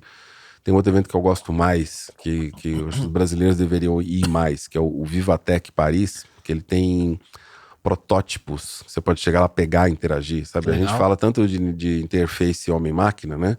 Eu peguei um desses, botei na cabeça lá, conversei com um engenheiro que fez o capacete lá de interface, vi lá minhas ondas cerebrais no painelzinho. Isso você não vai numa palestra no XSW, você não é só um keynote, né? Não é só um keynote. Lá no Vivatech Paris, eu vi stand com o computador quântico no stand, o cara me explicando. Caramba, de criação de aplicação para computadores quânticos. Os carros que voam, eu vi de vários tamanhos. Eu vi desde um que o pessoal colocou um stand inteiro, um gigantesco, né? Que tem aquela vibe meio helicóptero, os carros voadores, até um pequenininho lá que se chamava Jetson, que era um carro voador individual, né?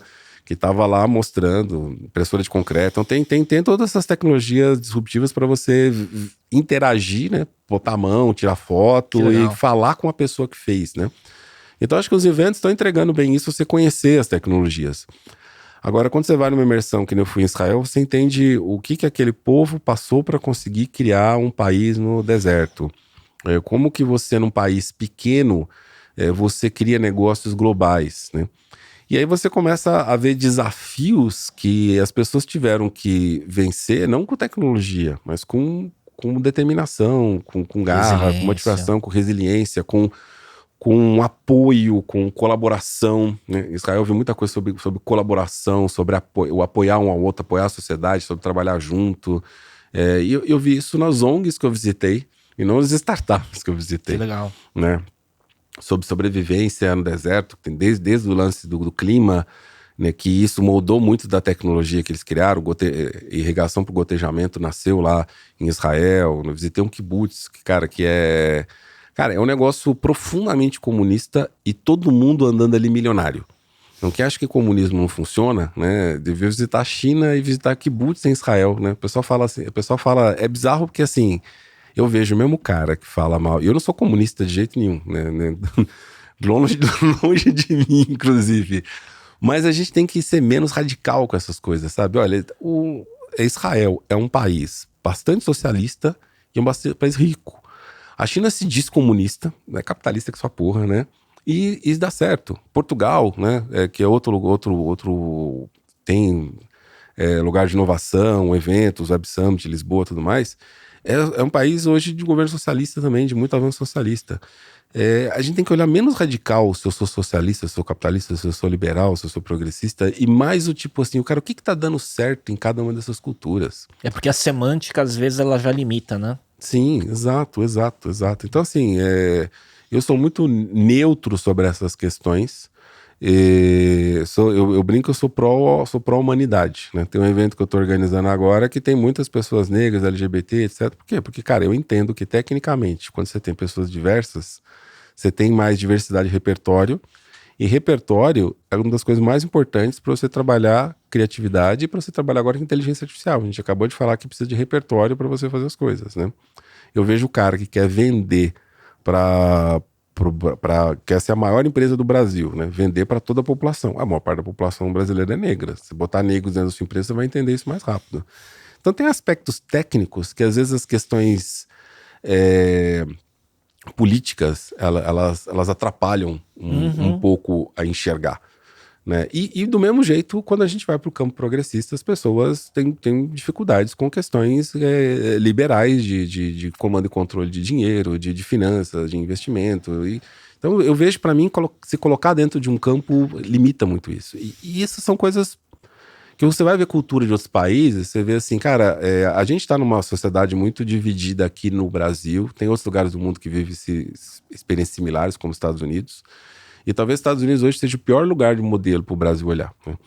Eu acho que se você olhar para Portugal, se você olhar para Israel, se você olhar para os países nórdicos, se você olhar para a China, para a Ásia como geral, Singapura, tudo mais, tem outros modelos para o próprio Dubai, né? Tem outros modelos, outros arranjos que estão menos fragmentados, né, politicamente, que a sociedade está se organizando de outras maneiras. Né? Então, eu acho que essa viagem cultural que eu tô tentando fazer, que eu tô procurando fazer, que no final é conectar com o ser humano, né? É curioso que você tá falando tudo isso, pra mim tá assim, né?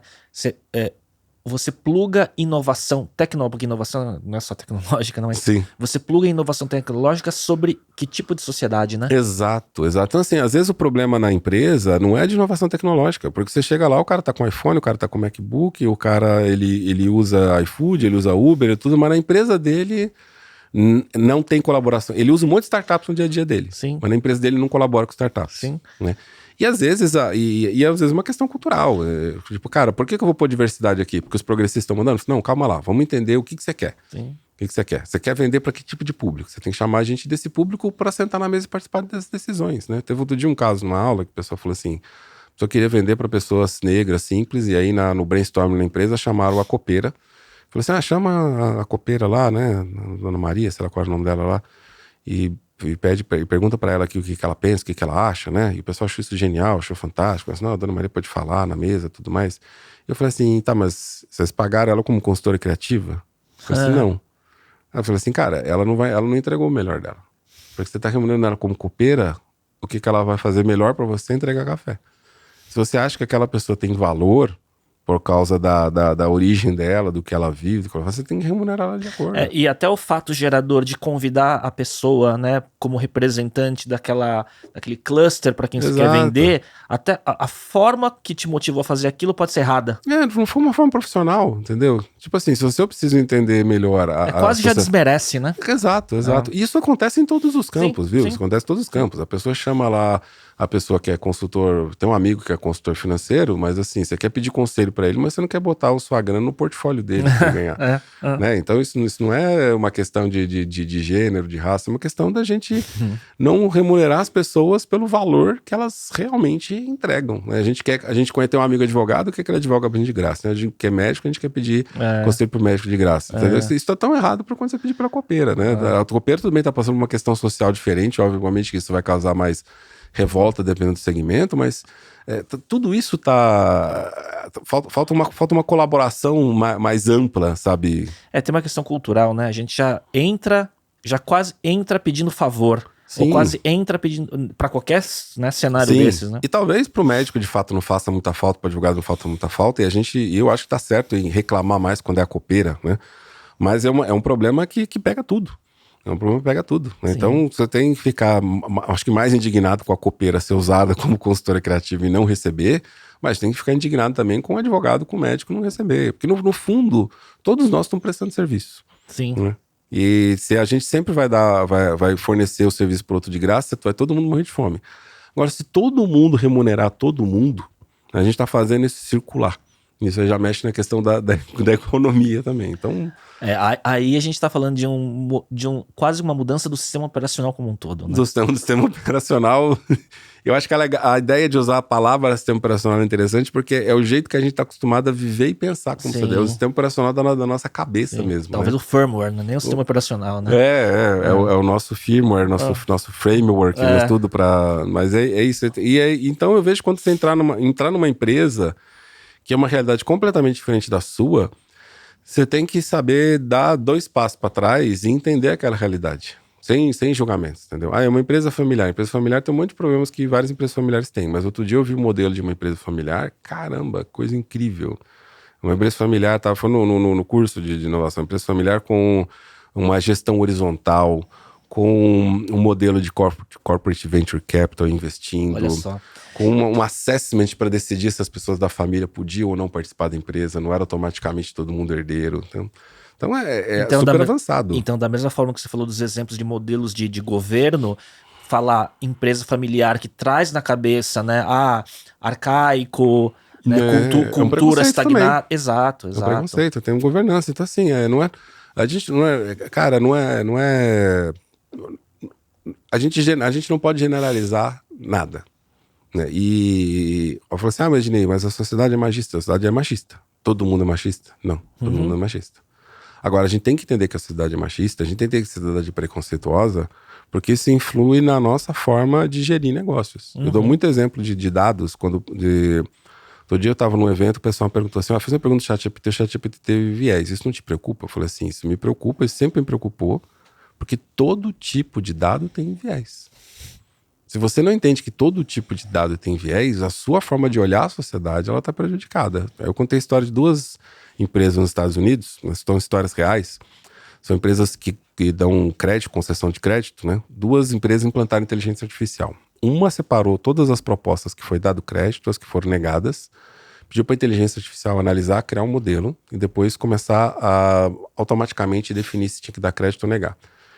Fizeram assim e a inteligência artificial começou a negar crédito para todo mundo que era negro e latino. Olha só. Por conta do dado imputado. Exatamente. O dado imputado tinha preconceito. Da pessoa que estava no balcão antes e anotando. Sim. Então, se eu não reconheço que tem viés, o que é? E o que acontece? Cara, tem um monte de pessoas negras e latinas excelentes para fazer negócio que aquela empresa perdeu. Outra empresa que fez a mesma coisa, só que é o seguinte: em vez de ela pegar todos os dados de cada pilha, ela pegou só os dados relacionados à capacidade de honrar crédito.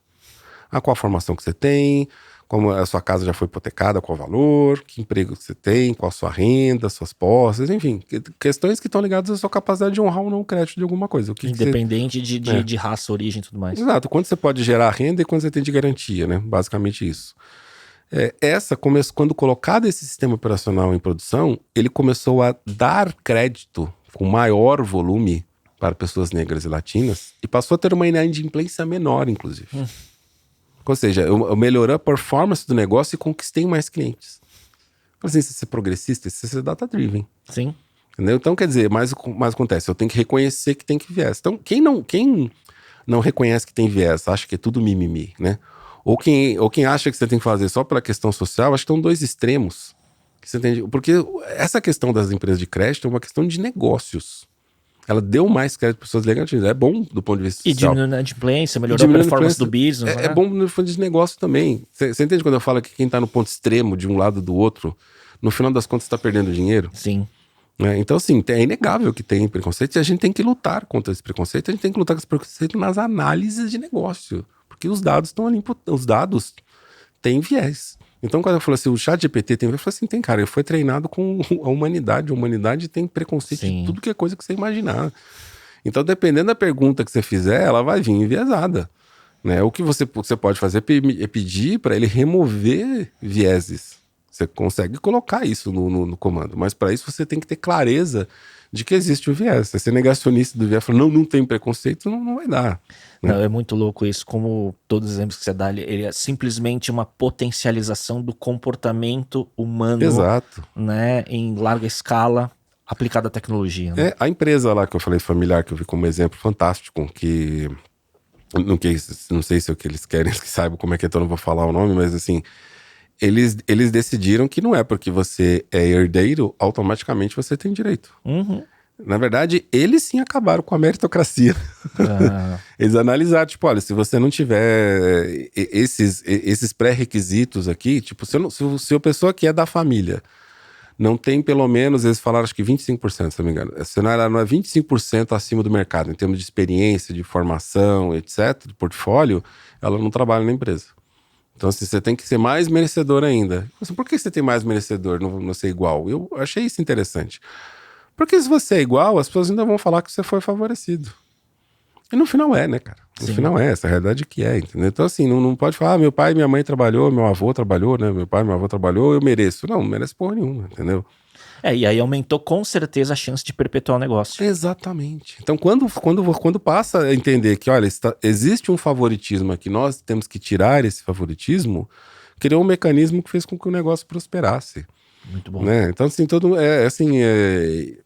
eu vejo isso, né, eu tenho filha, tenho escola, eu vejo pais super protetores, às vezes. Eu tenho a né? mesma coisa, eu tenho uma filha de 13 anos, tô nessa mesma fase de ter amiguinhas que não podem sair pra encontrar os amigos num shopping ou em qualquer lugar por conta do protecionismo, de medo, né? E é perigoso. Claro. Eu não vou falar pra nenhum pai, não vou falar pra nenhum pai que não é perigoso, porque entendeu? Mas aí, cara, você tem que criar mecanismos pra viver com isso. É lógico. Né? Então, você vai ser um negacionista. Exatamente. Social, né? Exato. Tá correndo os riscos, né? É filha também que você filha. tem. Então, a gente tem, por ser mulher, tá por outros riscos na sociedade, né? E se a gente fazer de conta que não existe esse risco, a gente não é bom nem pai, nem empresário. Né? Exato. Ednei, reta final, eu tenho... Antes do bate-bola tradicional, eu queria te perguntar quais são os seus hobbies para recarregar a bateria? Cara, acho que tem algumas coisas, tipo assim, natureza, né? Mas aí Que é pra onde você vai no seu mini sabático de 14 dias? Essa agora não, mas eu fiz uma viagem pra Patagônia recentemente agora. E eu fiz 2 trilhas, cada uma de 20 e poucos quilômetros, né? Fiz outras trilhas menores, mas depois você faz de 20 quilômetros, outras você nem conta. Mas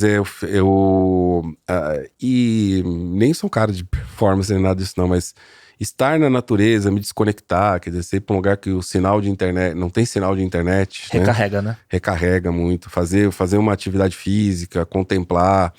E aí isso combina com outra coisa que eu gosto muito, que é tirar fotos, né? Eu sempre gostei de fotografia. Na pandemia, minha namorada me deu um curso de fotografia com celular e melhorou a qualidade das minhas fotografias absurdamente.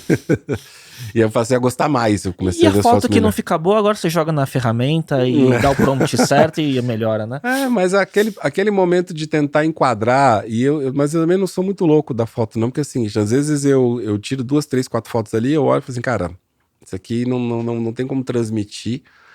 Porque a foto é um recorte de algo que você tá vendo, né? A totalidade que você tá vendo só se você visitar lá. E é por isso que eu gosto de viajar tanto, de estar no lugar. Né? Não tem como reproduzir ainda, mesmo com a inteligência artificial, todo o entorno da onde você está ali. Né? Da experiência, né? Você tá fazendo uma trilha numa montanha e o vento na sua orelha soprando, sabe? O sol no seu rosto... O barulho da natureza, das folhas, dos pássaros, né? Isso te transporta para um outro lugar, não só físico, mas outro lugar dentro da sua mente, né? Então, esse contato com a natureza, fotos. Cara, adoro comer e beber coisas diferentes, não necessariamente bem. Né? Eu brinco que assim, o vinho passou ali dos 80 reais, eu já tá desperdiçando dinheiro comigo já. Já tomei vinhos mais caros muito bons, mas alguém escolheu pra mim. Mas eu gosto de sempre experimentar comida local, que é uma forma de conhecer a cultura também, de entender, né? Eu tô indo agora, eu vou passar uns dias aí na Europa agora, né? Então eu tô separando o que comer em cada lugar, o que beber em cada lugar. A arte de rua, gosto de ver arte de rua, grafite, porque, cara, conta história, né? Porque quando você começa a olhar muito arte de rua, você vê que tem muita expressão social, tem muito clamor social, tem muita até as pessoas criticando. Banksy é um artista que eu acho fantástico. Sim. Cara, cada grafite do Banksy é uma crítica social profunda num Sim. nível global, né?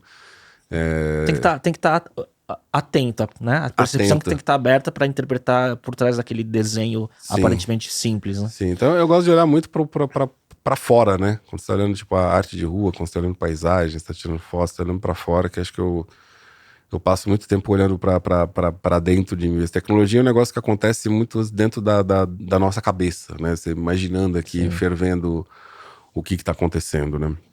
Eu gosto de séries, de filmes, principalmente ficção científica. É mais o hobby do dia a dia, né? Tava aparecendo outro dia, o Netflix fez uma lista. Foi ontem ou anteontem? O Netflix fez uma lista de séries de ficção científica psicodélicas e alucinantes, sei lá qual que era. Um nome mó diferentão, assim, né? Aí eu passei pra dar uma olhada se tinha algumas que não tava salva. Eu falei assim, mas você salva tudo? Eu falei assim, meu, é de ficção científica, eu salvo tudo. porque eu vou ver em algum momento, né? Eu comecei a ver série de ficção científica agora de estrangeira lá. Outro dia vi uma russa, outro dia vi uma polonesa, uma sul-coreana, que até essa questão das perspectivas de diferentes povos, né? Na polonesa, por exemplo, eles vão para o espaço através de um programa russo. Tem uma empresa russa que contrata pilotos poloneses para fazer. Eu falei assim, pô, eu achei muito louco que os caras nem quiseram meter o louco do tipo que a gente foi para o espaço. Tipo, meu... A Polônia vai ter o seu próprio programa espacial quando? Tinha que ser uma ficção muito lá na frente. Ela não era num tiro muito longo, assim, no futuro. Então foi viável por conta dessa condição, né? Pra fazer com que o roteiro ficasse crível, né? Eles fizeram parceria com os russos. E outro dia eu vi uma russa, uma ficção russa, uma série de ficção científica russa, que tinha um negócio super inovador que eles piratearam da China. Olha que muito louco. Que legal. E é feito por russos. Eu não tô aqui dizendo que a Rússia faz pirataria e tudo mais. É uma série russa escrita por russos e lá eles pirateiam inovação da China. Então é interessante até você ver a visão que cada país tem de si mesmo. Né? Muito bom isso. Ednei, vou pra reta final. 5 perguntas no bate-bola, vamos ver o que vai vir. Vamos lá. Um hábito que te ajuda no dia a dia.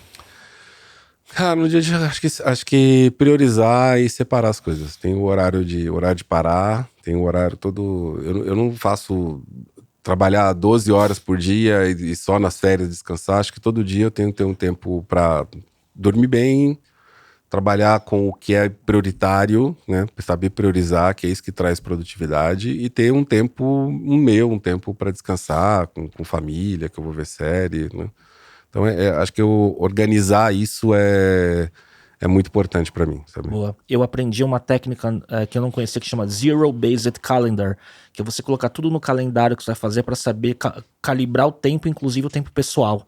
Porque você tem mania de colocar o que é appointment, né? O que é compromisso, mas quando você coloca tudo e não deixa em lista de to-do, você consegue se organizar melhor. Eu tô fazendo isso agora, melhorou muito minha vida. Recomendo que você colocar o tempo que você tem que... O tempo que você tem que almoçar, o tempo que você tem que dormir, essa tarefa que eu tenho que fazer, colocar o tempo para fazer a tarefa ali. Saber calibrar isso. Coloco tudo no calendário. Boa. Um livro que você recomenda, que tenha sido recente, ou que você, enfim...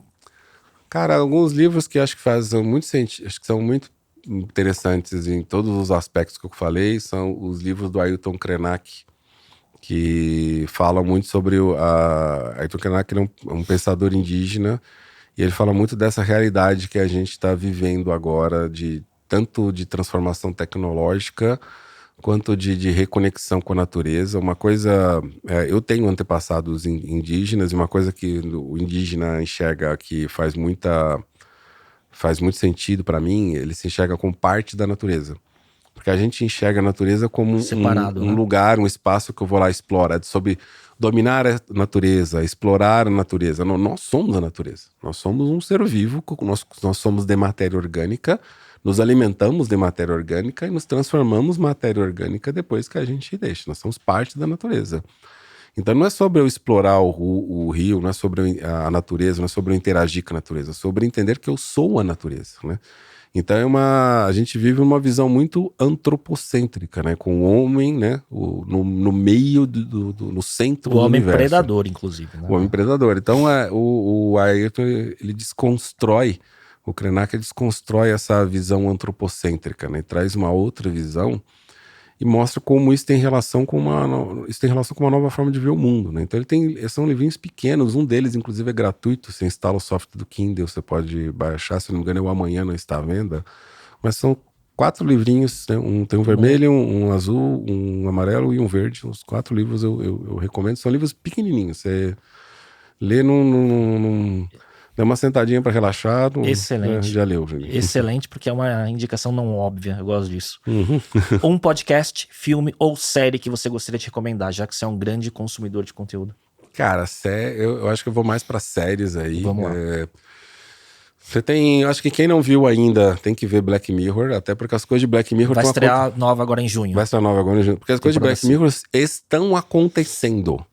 Elas estão acontecendo, então não é mais uma ficção científica, né? Muita coisa, mas ela traz uma distopia onde mostra como essas coisas podem dar errado na sociedade. Em geral, cada episódio é uma distopia mostrando como que aquilo ali pode perder a mão. É, né? Tão fácil de identificar essa projeção futura a partir da tecnologia atual que é assustador, né? Exatamente. Cada episódio é uma porrada. Exato. Então, acho que Black Mirror é fundamental. Eu acho que a gente está indo para um caminho agora de talvez uma maior longevidade humana, né? E aí tem outra série Netflix, cara, me deu branco agora, que tem os Matuzas, você deve ter visto, o disco que você põe lá perto da coluna, que mantém você... Ah, eu não sei qual que é. Caramba, esqueci agora do nome da série. Depois você me manda. Mas é a série que, na verdade, descobre uma tecnologia que você consegue colocar o disco, gravar tudo que você vive ali num disco, que ele fica instalado na base da sua coluna, depois pega esse disco e coloca num outro corpo. Eu sei qual que é, mas eu não lembro o nome. Mas eu sei qual que é. Eles colocam num outro corpo, sei. né? E aí a pessoa vive para sempre. E aí existe lá os Matuzas, com as pessoas que conseguem pagar corpos para sempre, porque a tecnologia para criar um corpo novo, ela é cara, então ela não é acessível, então nem todo mundo pode viver muito, né?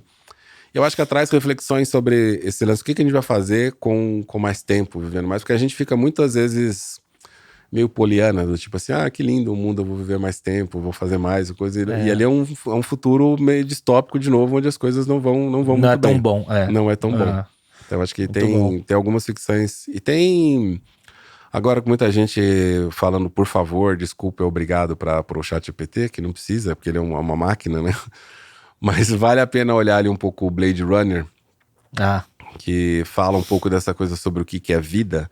E não é sobre humanizar a máquina, acho que quando você vê Blade Runner, se você não assistiu Blade Runner, você precisa assistir, mas é sobre entender sobre o que é alma, o que é vida. Né? Que eu acho que a gente começa a viver como um robô, e porque a gente começa a viver como um robô, a gente olha o ChatGPT e começa a tratar ele como gente. Olha, em cima do que você está falando, não vamos ter tempo hoje, mas tem uma discussão com Westworld, que eu acho que é muito mais, não é sobre aqueles robôs com inteligência artificial, é muito mais sobre eles somos nós, né? Porque de certa forma a gente tem um nível autômato quando a gente não está presente ou consciente das nossas ações, e várias outras coisas que eu tenho anotado, mas que vão por essa linha do que você falou, com certeza. Exato. Tem uma entrevista do Sam Altman, da OpenAI, com o Lex Fridman, que eles começam a discutir consciência e singularidade em cima de AI, que é fantástico. Eu vi um corte sobre isso, te mando depois. Mas são coisas que dariam um episódio inteiro sobre isso. Daria. Só pra falar sobre a filosofia por trás dessas coisas. Um app não óbvio que você usa com frequência. Não sei se é tão não óbvio assim, mas eu uso o Sleepwatch para acompanhar o meu sono. Ele dá lá quanto tempo eu dormi, quanto tempo de sono profundo, quanto que tá baixando a minha frequência cardíaca para o sono, e ele analisa as coisas que eu fiz e começa a criar correlações. Quando eu dormir, eu exercito fisicamente, a minha frequência cardíaca durante o sono, ela cai mais, eu entro mais tempo no sono profundo. Aí mostra, eu tenho uma clareza sobre o quanto que exercício físico impacta na qualidade do meu sono. A qualidade do sono, gente, é uma coisa que tem muitos estudos. Se você não dorme 8 horas por dia, você está se privando de sono. E eu tenho um dos motivos de eu usar Sleepwatch é entender melhor e me disciplinar para ter 8 horas de sono. Tem pesquisa que diz que você dorme 7 horas durante não sei quanto tempo, agora não lembro quantos dias, você começa a entrar num estado como se de privação de sono. Então tem um monte de exames, de pesquisas que mostram que, assim, que cognitivamente você precisa de pelo menos 8 horas de sono. Dormir demais também não é bom, Sim. mas 8 horas de sono tá ali no limite do ideal. Muito bom. Então se existe algum segredo de por que minha cabeça funciona bem do que ela funciona, é dormir. Com qualidade. Com qualidade, né? Então entender que você tá entrando em sono profundo, a periodicidade de você dormir e acordar sempre nos mesmos horários ajuda você atingir a frequência de sono, profundidade de sono necessária. Então ele faz todas as medições junto com o relógio smartwatch e me ajuda a compreender e analisar meu sono. Eu também acredito muito nisso. Preciso melhorar. E a última existe alguma, eu sei que é meio clichê, mas existe alguma frase que você repita sempre ou te representa, você se identifica? Muito. Eu falo que tecnologia é feita de pessoas para pessoas. Se você não entende pessoas, você não entende tecnologia.